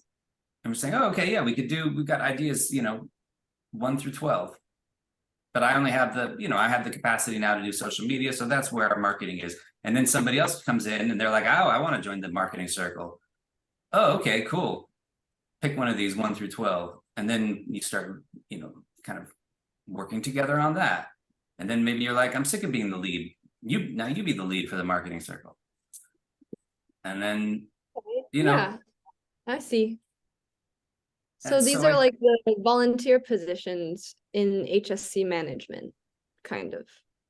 to me, I think of them as as management positions. To me, these are the management, and to me, essentially, what all these doing is facilitating HSC. So anybody in these positions is getting paid. Really? That's the whole, like, where else should the money go? I was thinking to cover your part-time wage, and Well, then we struggle with more than that. Yeah, So- well, exactly. But that's only, but the only reason you're thinking that is if I'm doing, like, if I have like all these circles are mine, right? Which in some ways, It has been. Whoa, somebody's drawing on that. Fun. That's me. Right. So we think about if I'm doing all this, then you're like, oh, well, this money's for Rob. Yeah. But if I'm doing like that, and then, somebody else is doing that, and somebody else is doing that, Okay. then it's not for Rob. It's just for managing it. Like these are the people who get paid. This is. Well, it's interesting because I was like, well, what is the bare minimum? And I see that you've got the next one is the minimum viable HSC. So, Nice. which one is the, and I think I see your point. It's just like, Rob isn't paid, but like in order to do the anchor circle, like which is like core things, or let me see, what are we doing now? We're doing operational, like in your role right now running this meeting, like what circle is like the most operationalized finance? Yeah, I mean, in a lot of ways, this circle holds a lot of things, because it's one, right? It's sometimes, we talk about operationalizing. Sometimes it's, I mean, a lot of networking. Yeah. So sometimes it's strategic partnerships. A lot of it is just like community/anchor circle. I mean, probably right. I think you said probably the biggest one, if it's anything, is anchor circle.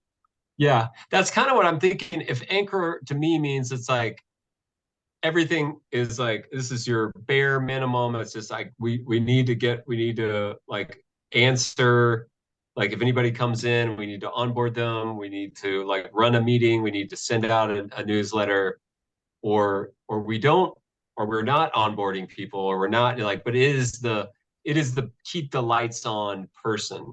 And I think that's what your position is right now. That's the Rob right now.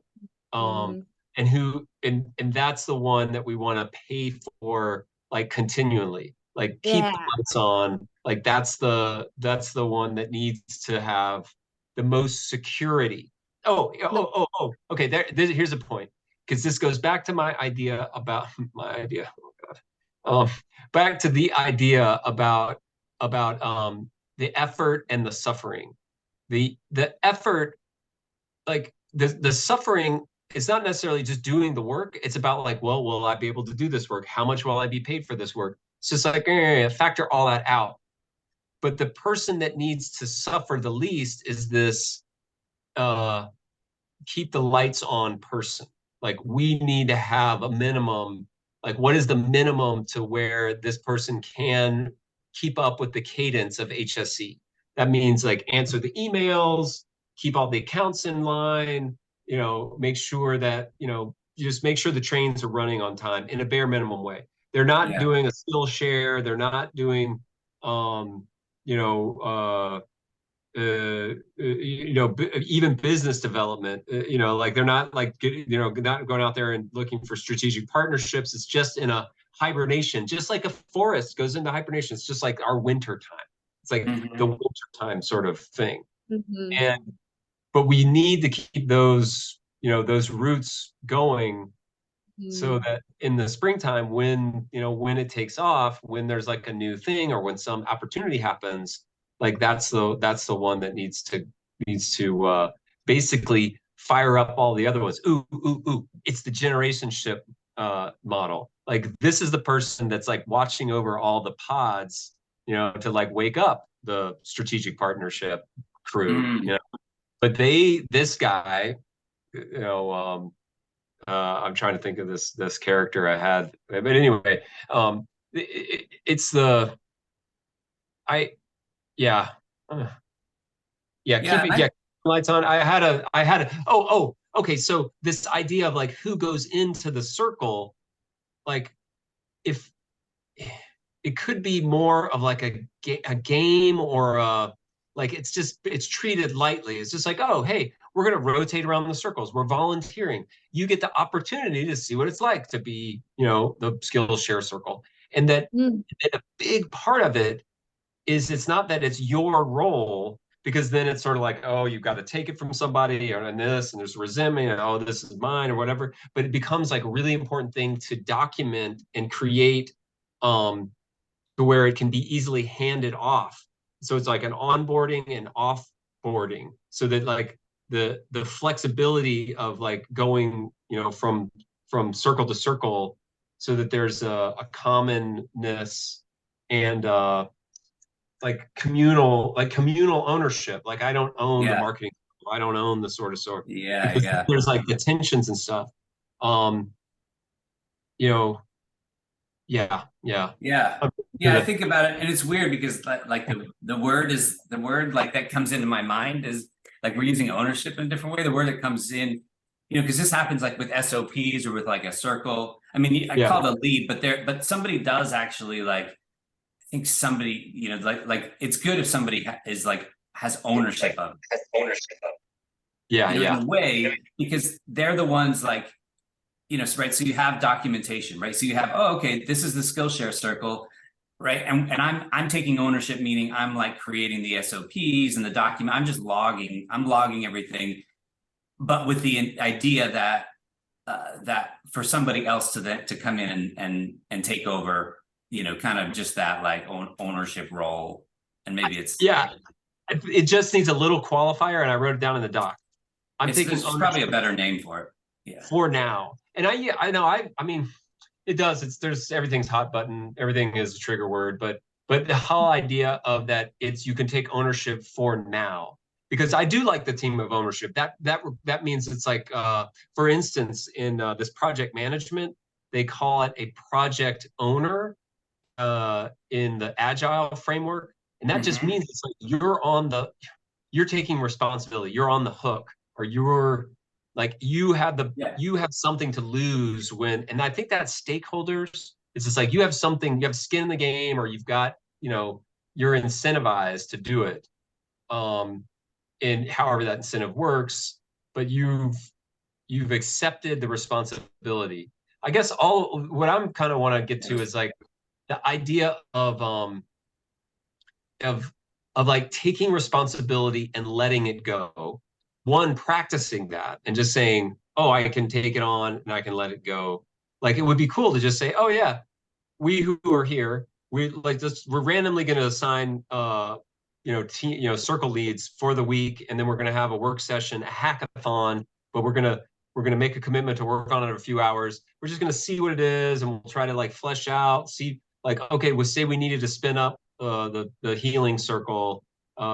What's there, what's documented. You just take ownership, and it's like, oh, if you had to do the functions, like what would you need? But then you let it go and you kind of practice. And each of us, it's maybe like cross training, or like kind of a fun and lightheartedness. Like, oh, right, it doesn't have to be like your life mission, but I have value in learning all the parts of organization. So that could be an opportunity. It's been an opportunity of HSC. If somebody in the roster comes in, is like, yeah, I don't know how any of this stuff works, but you get the opportunity. Oh, we do this every year. We have a carnival, and for a month we take on different roles, and we trade, and we do the same, and whatever. But there's a culture that gets created. I like the idea of taking ownership for now, and that you take on the responsibility for a period of time, and that it shifts. And I like the idea of that you periodically take it on. Say, like, I'm taking it on for now, or for this time period. By the month, that seems a little too short, or by the quarter or the year seems a little too long. You know what I mean? Or for this cycle, or for this season, I'm going to do this. And that way, it's sort of like there's a start and an end. There's an inhale and an exhale. And then you can kind of, the thing that I want to get away from the old model is the stuckness and the lack of creativity, and the kind of, so new and what's the word? Not vibrant, but new. It means like variety or surprise, novelty, the novelty of things. I think that we can leverage that. It's just like, oh yeah, in this community, you get the chance to run through these things. It's just like a fun thing, and you get supported, and and you're in a low consequence environment. You're just like, it's just us, it's not, Yeah. we're not solving the world's problems. We're just solving our problems. We're solving each other's problems. We're working for ourselves. We're paying for ourselves. We're paying ourselves. Yeah. Like that's where like finding where that value is. And if you find people that value taking on these things, working in teams where it's not like a huge, like you're not going to get screamed at. Your big brother is not going to scream at you if you don't make it. He's not going to spit in your face and try to run you down and fucking, put your face in the dirt, like he's, it's just like, oh no, Yeah. whatever. Yeah. And with that, it is like there's some skin in the game, because it is professional development, meaning like I've got, and I actually have I'm almost have a job where I'm going to get paid. These people, I think they really want to pay me to do this work on their website and on their something, right? And there's a couple other areas where, they're selling on some online courses, and then they need, some help with like some branding or whatever. So I am going, and sorry, they don't need social media now, Zoe. But maybe they're just like, that's the one thing. They're like, we're covered with social media. I'm like, sorry, Zoe. Well, that's fine. No, I know he's all good. Right. But it's professional development, meaning like Newman comes in, right? And I've been working with him now. I know he does a good job. I know he shows up. I know, blah, blah, blah, right? So when they say like, hey, we need somebody for like, to help us, specifically with these online courses, that I'm taking him.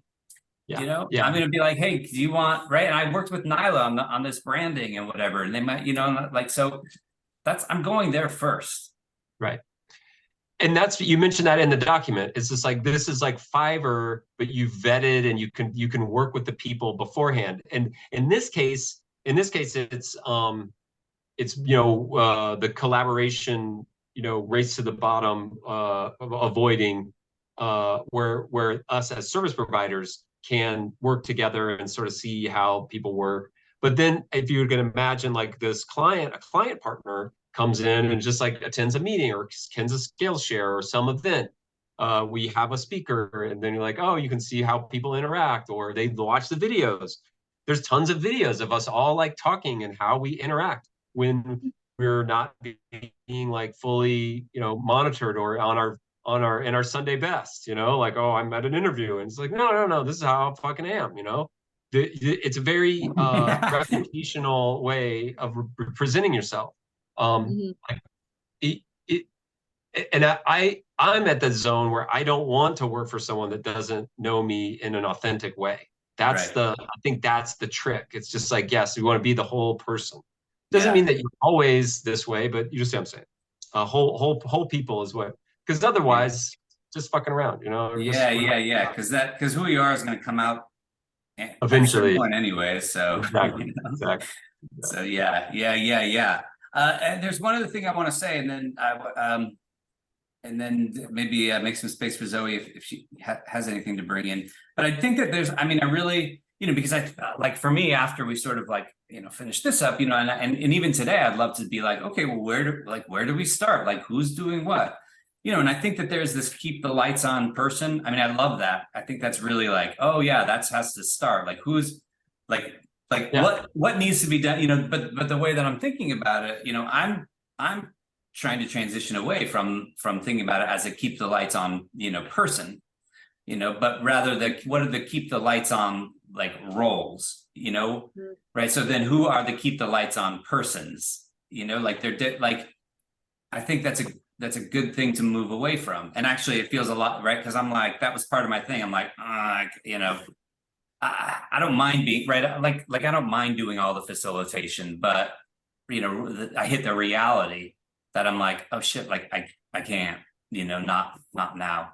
And so right. And so then that actually reveals to me like that this almost like the burden that I don't want, you know, which is I was to like wondering about, Yeah, yeah. and that's it. That's the burnout maker. Because then you're like, if I'm the last stand. If I don't make this thing, then then it goes away. I definitely am feeling that in other communities because it's just like, what the fuck? The mom isn't making breakfast anymore. We're not going to eat. Like yeah. okay, dang. I guess we're all intermittent fasting now, and I'll try to get us some crackers and apple juice, at the right time. Exactly. And right. And so I'm saying, so I think that what we've all been like co-facilitating ourselves is to say, okay, well, how do we like take over, you know, from mom, you know, rather than just like, okay, mom burns out and then, you know, Get a new mom. she's in bed for 4 days and nobody Yeah. gets fed and all of that. And be like, Yeah. okay, well, yeah, how can we see that? How can we just know that that's gonna come eventually, you know, and then cut that off, right? And then and slowly but surely, right? Those keep the lights on jobs, those are real, right? That's a real thing. But well, yeah. Yeah, it has to do with culture, has to do with responsibility. But Zoe, yeah, what are you thinking of this? This is super important. When I was making my 5-year-old style drawings, I was wondering, like, because I was thinking about it in the way that Rob doesn't prefer, which is probably we're gonna get money and pay Rob, and he's gonna, like, this is gonna be his job, you know? Mhm. And If you pay me enough, that's fine, by the way. Yeah? I don't care. Oh, really? Okay, I think that's a conversation worth having because I was envisioning like making a job that pays well. And you're like, I get to do HSC all the time and I don't even have to find many other clients. Yeah. That would be amazing, right? That would be amazing, right? Because mom burns out because she's under resourced and overwhelmed, right? It's not because mom doesn't like being mom, right? For the most part, yeah. Yep. If it pays enough. Yeah, right. So if you give mom enough resources, she's probably really, like she's probably happy. She's like, well, I get to like be a mom, right? That's my job. Right. I don't think that's their issue. I think their issue is that like they don't get enough from it, Right. They don't get paid for it. Right. So would I be like, oh, okay, well, like I'm gonna get paid like what would be like a good salary, reasonable salary, and then HSC, I'm just doing the facilitation, sure. But I also don't, I don't know that that's like the position that we're in now. I guess that's the thing is like, but is that how we want to, we can't, I don't know that we can create it from that. I don't know. I mean, it's a really good question, like, are there other people who could be co-facilitators, right? And then I'm making whatever, a third of my salary through facilitating HSC. And then there's other people. I mean, who knows? The dream as it gets big enough is that there's a core group of people who can facilitate HSC and that's all they're doing, right? But I don't know. I mean, I appreciate what you're saying, I don't, yeah. So I do have something that's nagging at me. We do like Newman was saying, like a rotating responsibility role thing at the ISC. So every month, like new people take on the research and presentation and interviewing and emceeing and or event org. And so that's the networking team, and it's always kind of rotating. But we really do that to help build a sense of ownership and camaraderie. The point is not like, it doesn't help the quality that much. Maybe over time everyone's growing skills, but what it means is every month, like the two team leaders, which is me and Dehan, like we have to teach someone how to make the event and, you know, do all of the things every single month. And it's like, yeah, you have to be careful with that. Like, role changing kind of means you need a core person even more. It's funny. Yeah. It's interesting that you're doing that experiment. Yeah. And, you know, really good point. And, right, I know that when Newman speaks about that, he speaks from, you know, I mean, I can say this, I think that you're speaking from your point of view, you know, or from your, which is from a person who loves to go around and do, you know, do new things and learn new things and is good at doing that, right? You know, there's probably, you know, there might be people who come in and be like, oh yeah, I really want to do the Skillshare circle. And like, oh no, I'm not interested in anything else. And a year later, no, I love doing the Skillshare circle. I know I don't really want to switch to anything else. And maybe that can, you know, like that could be okay too. And Zoe, your point is really valid as far as like, you know, like we need how that and why that happens, like having that available to happen. But also, it's not like a bad thing. It just means we need mom. Right. Yeah. There's something about the, you know, like I'm a kid of the 80s, and so it's like cross training. Like we all bought shoes that you get cross trained in. But it was a big deal. Like everybody's like, oh yeah, you know, it was Bo knows football, and you know, Bo knows it was Bo Jackson. He was like a triple athlete, you know. He was like on track, and he did football and baseball. And there were a couple of athletes like that. It was like that, you know, you wanted to do multiple things, and it was like good for your body and your brain and all this sort of stuff. But I think that there's you know, benefit to it, but exactly, not everybody's gonna want to do that. And then, man, once a month, that seems like pretty extreme. But I like the idea of like this carnival to like break it up so that like there's not over ownership and kind of like, oh yeah, I'm the only one that knows how this works. And it's sort of set up for me, instead of it's set up for people to come and go. And I think this comes from like open source software development. It's like it's meant for, so because I know that this problem has happened where there's one, you know, leader, centralized sort of figure that they're the only one that knows where all the bodies are buried, or where all the switches are, and where all the things are that they need to. And it's not documented well because new people haven't come on. So documentation happens when it's necessary, you know, like, oh, it's necessary for you to know, like, here's all the links, here's all the procedures and stuff.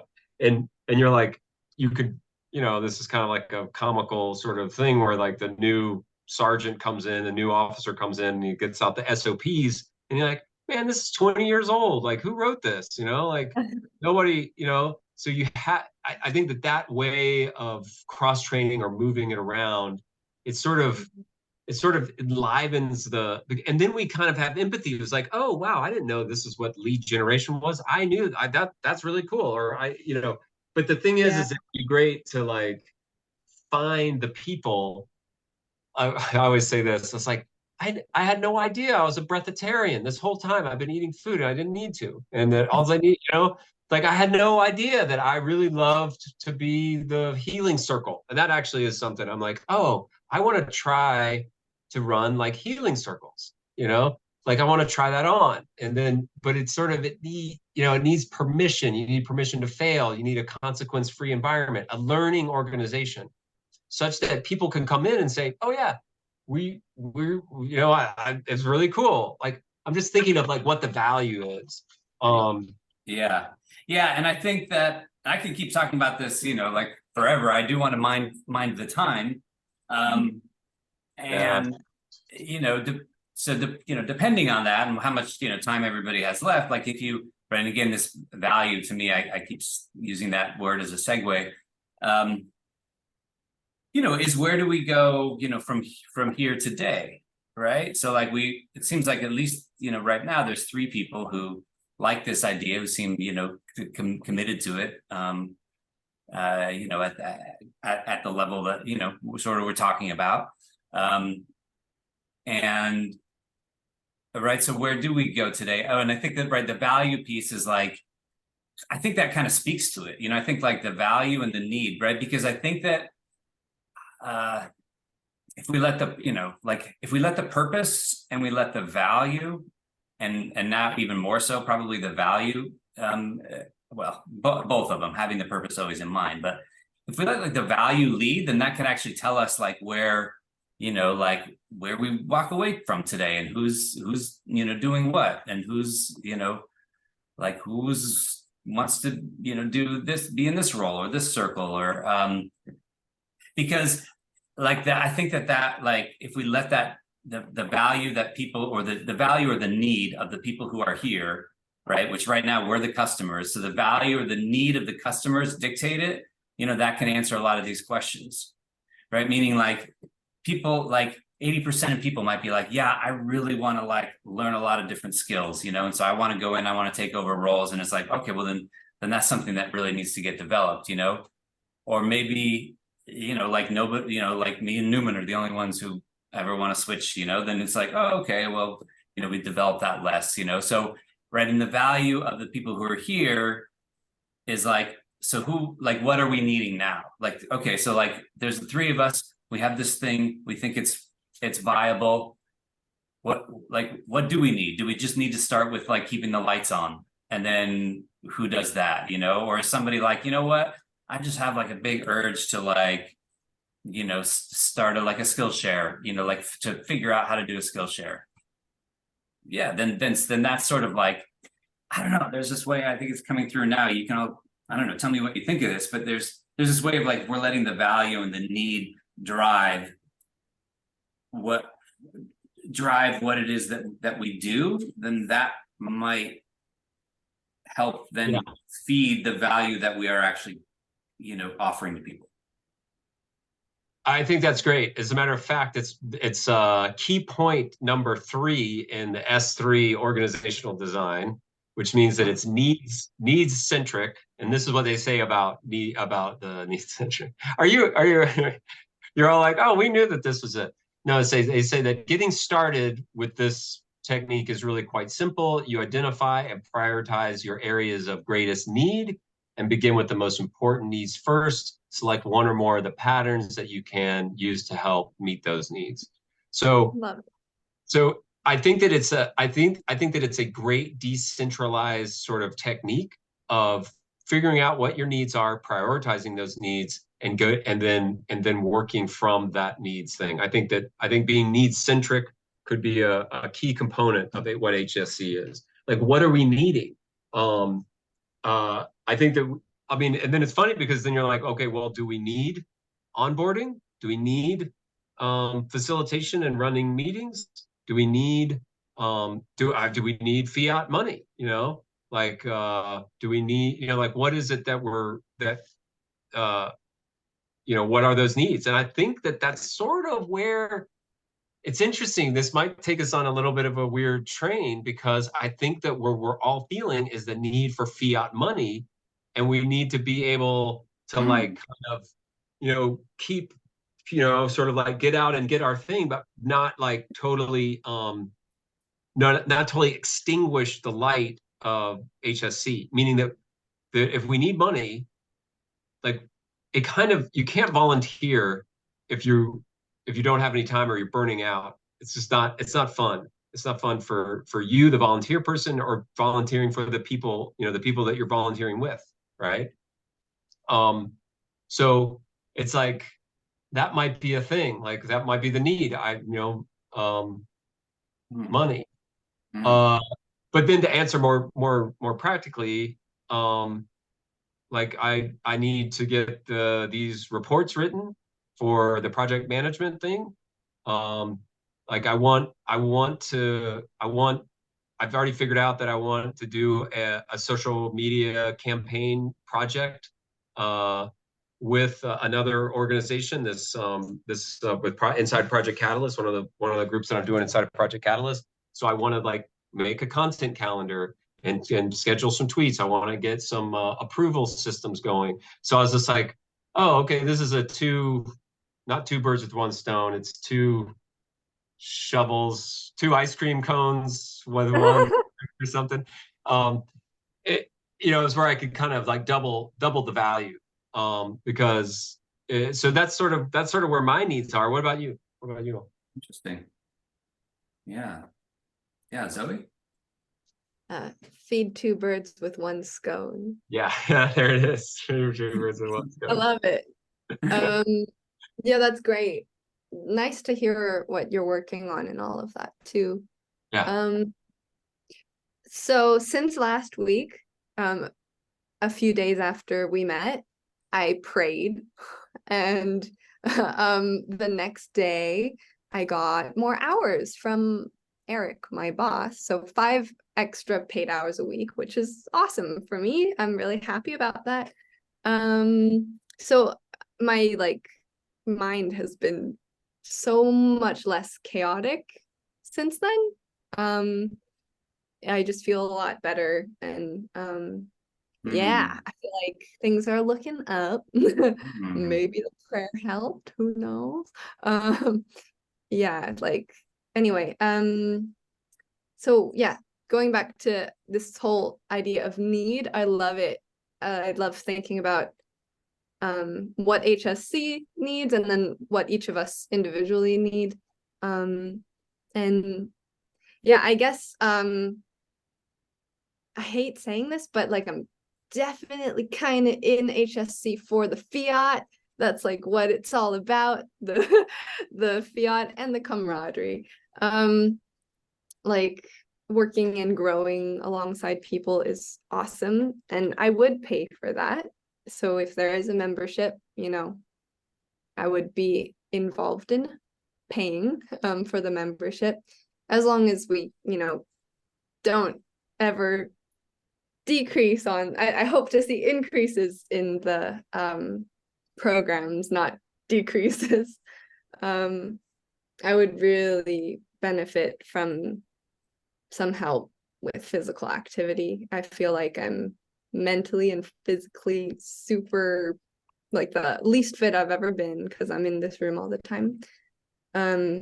So maybe if someone knows how to yeah, I have no willpower to exercise, just like I got some. I don't know if you're there, but let me tell you, this city bike balancing, bike angel thing, it's just been such a freaking game changer. I couldn't do it. I don't think, because my energy was so sapped, and it just was like, I just get sad, and just then I would eat and just kind of, but now I can, because like right now, I mean, I can go for 15-30 minutes. It's not a money. It's just there are points out there. It's a game. It's a physical game, and it's out in the world, and I can see the beautiful whatever craziness that's going out on the streets, or the light, or the sun, or the rain. Right now it's kind of cloudy, and it's just I feel you. And so important. Yeah. Only if that program was in rural Brazil. But yeah. But there's something. There's someone. I'm not gonna name names, but there's someone. I don't know. I'm gonna start thinking about that. Right. So turn off the recording. But go ahead. But that's good. This is really great. Actually, we're talking about this is. Yeah, go ahead. This is really it's like, okay, well, why are we here? What are we getting out of it? What do we need? All right, keep going. So, well, yeah, Zoe, you got talking about your needs for the fiat. There's you need cash. You got to pay bills and stuff. That's great. Working and growing with others, being here for the camaraderie, help Yeah, physical activity and wellness things. Yeah, that would be a huge, yeah, that's one of my biggest needs in my life right now. Yeah, I get like I'm skinny. I don't look unhealthy, but it's all skinny fat. There's like no muscle. Um, yeah, it gets pretty bad sometimes. So yeah, that's a big need is physical health. Mm. And what else? I think that's really it. Yeah. Yeah. Yeah. Okay, Rob, what's up? What are your high Yeah. needs? Yeah. I'm gonna there's a theme that's happening. It's it's so strange, but money for me. Yeah. Yeah. What a what a world. Um so yeah, so I need money, right? So that's been like, of course, that's been my theme for a little while, and it's fine. Like we all have like make that well three. So we have okay. Well, that HSC is not well. HSC could use some money too. I was going to take money off of the HSC need, and I was like, no, I can keep that. Yeah, keep it. So right now we have like 4 entities. Three of them have money on them. So this is good. So we're saying, okay, well, how can we help each other get money? I mean, I think that if we're doing that, then if other people have that need, because that's right, that's in essence, that's the value. I mean, that's going to be the primary value, at least initially, for people to join. I think, I don't know that it's the primary value maybe later on, or why people end up staying, but it's the primary value initially for people to join. Because remember, they got to give up their ice cream to pay the membership, and people like ice cream. So how can we be better than ice cream? That's a business problem to solve. Oh man, better than ice cream. That's great. Not a lie. That's a lie of it. So all right, so this is good. So I think starting with needs is really good, and then maybe we jump. We sort of say, okay, then how do we do that? How do we get that value? But anyways, all right, I'm going to come back to mine. Right? Yeah, I need money. I'm so glad to hear, by the way, Zoe, about those extra hours, and and sort of feeling like you're getting to that kind of point, Yeah. which is great. And I want to say, yeah, so that's very exciting. That's very exciting to hear. I know it's just like, and then from that like stability point, right? Can't we? Then there's a lot more possibilities from there. Yeah. It's so much more clear and less chaotic up here. Oh. I'm putting that down. I'm really hoping for that. I'm really hoping for that soon. There's there is the potential client who, I mean, it seems like they're gonna hire me. It's for some website stuff and some other stuff, but I'll know within the next maybe 4 or 5 days or something like that, probably by next Monday, or hopefully by the end of the week. Yeah, and it's not going to like get me to that point, but at least it'll be something. It's weird, it's like I'm pretty like there's just that stress. It's hard to get away from, even if you're whatever skilled at self-regulation. So anyways, okay, so that's just a long way of saying, all right, so money, okay, so for high priority needs for Rob, is money, and then like I guess help with help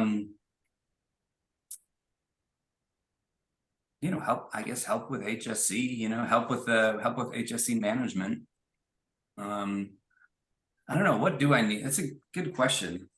Seems like it'd be easy, but like I've been so like zeroed in on money, that it's like, okay, well, what else do I need? Well, I have a need or a desire, past money. I guess that the need or desire is like for, to have help, kind of continuing HSC on again, like long enough to see whether in this sort of like phase that we're co-creating here, is something that people really want. I mean, it seems like it could be of value. So again, I don't want to be attached to it having to work, but I also feel like there's something here, and so I'd like, that's another need, is kind of like help managing and continue to manage and develop that.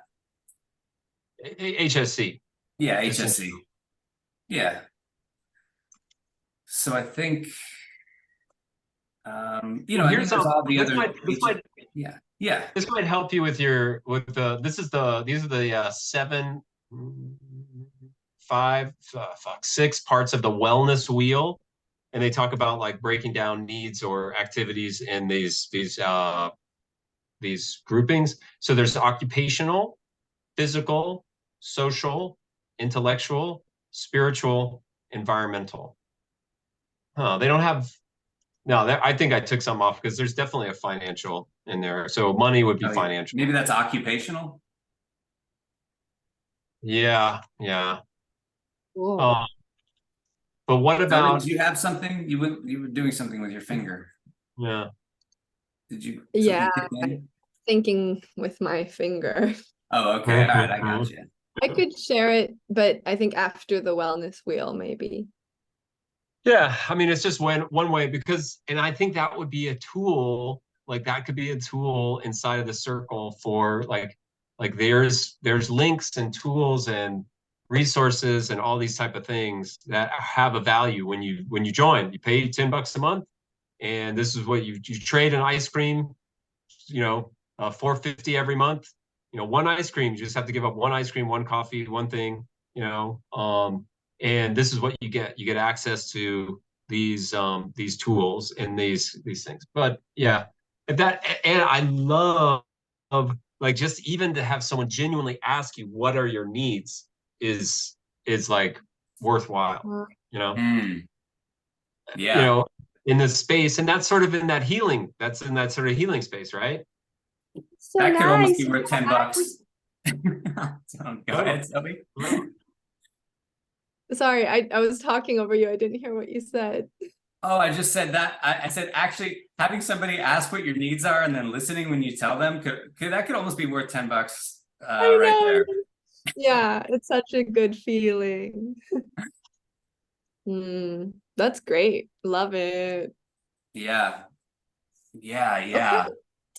So then where do we, so then how do we proceed then? I mean, we don't have to figure this all out, now, but how do we proceed then from here, right? Like we start with our needs, and then how do we get, okay, so, all right, I just got like this.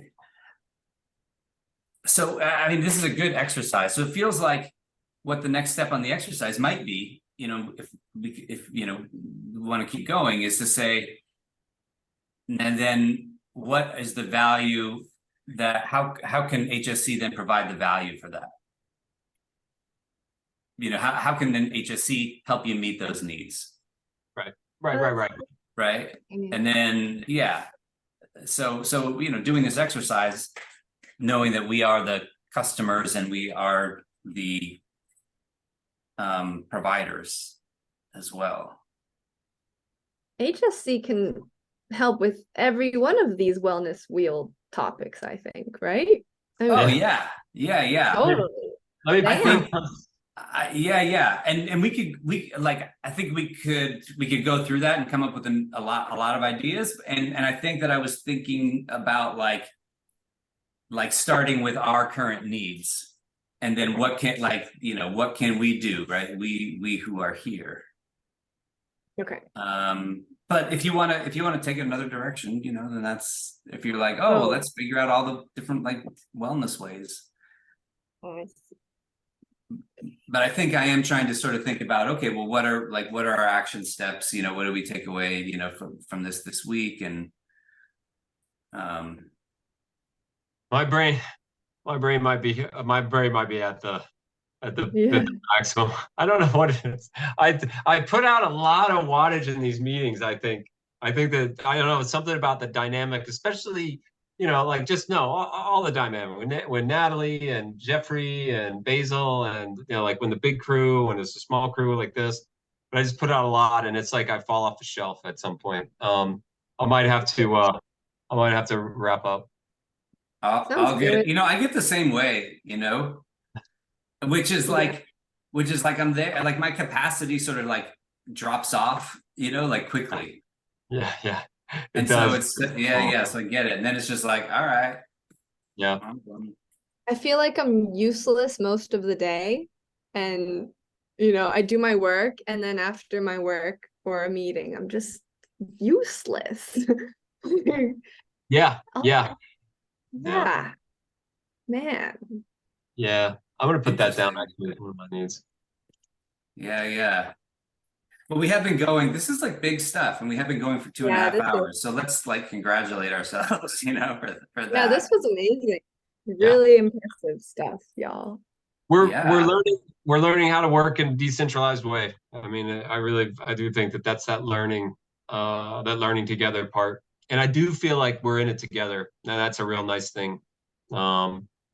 Super glad to yeah for that. Um, Yeah. that, Yeah.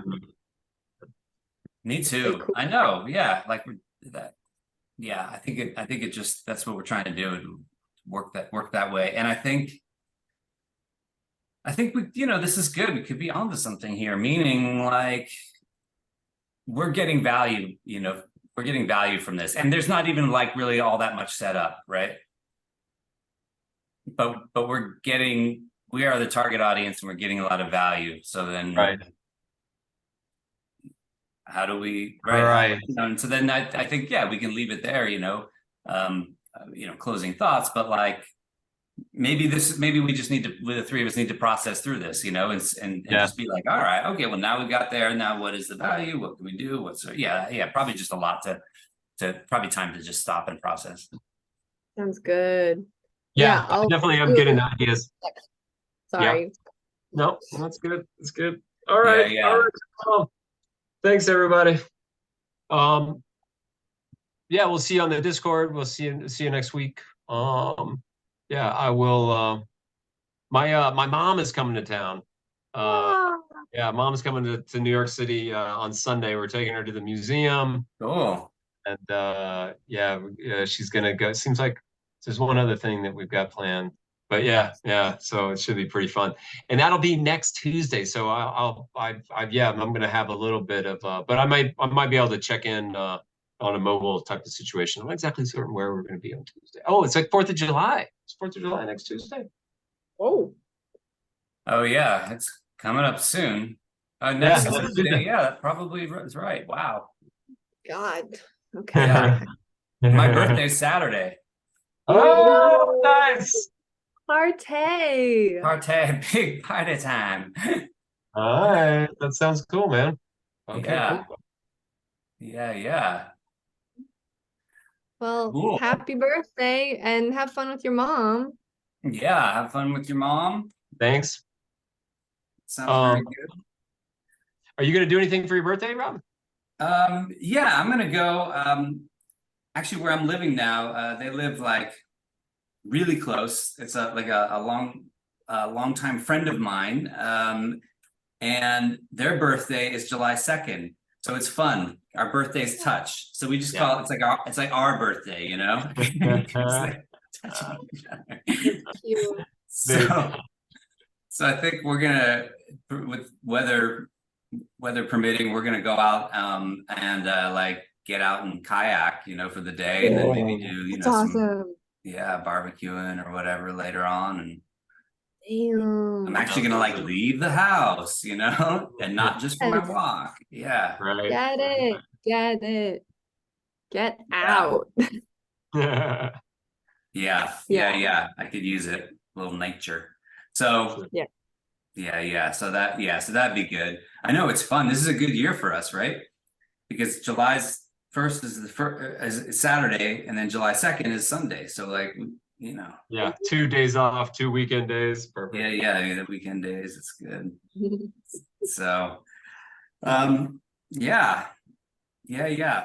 And Zoe lets you know, I know, Newman, you can hop off. I mean, this is, but to let you know, like I'm talking to Leticia tomorrow.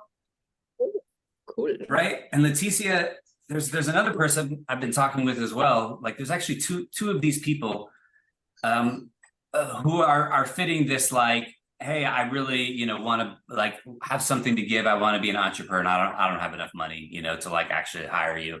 So I'm actually going to talk to her tomorrow about like it's just the $200 a month. There's not that much we can do with that.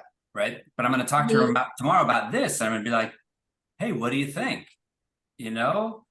Super interesting. Yeah, Our like, program. right? What do you think about coming in here? And you could be like the first, you know, of the sort of like more, you know, entrepreneur persons. And obviously you have something to, you know, to offer that, you know, that people, you know, powerful, you know, healer and wellness, you know, person. Yeah, very cool. Yeah, that's awesome. That's awesome. Yeah. So we'll see. Cool. All right, John. Keep it real. We'll see you next time. Bye. Thanks, y'all. Thanks, y'all. Bye. Great Bye. stuff. All right. Yeah, great stuff. Bye.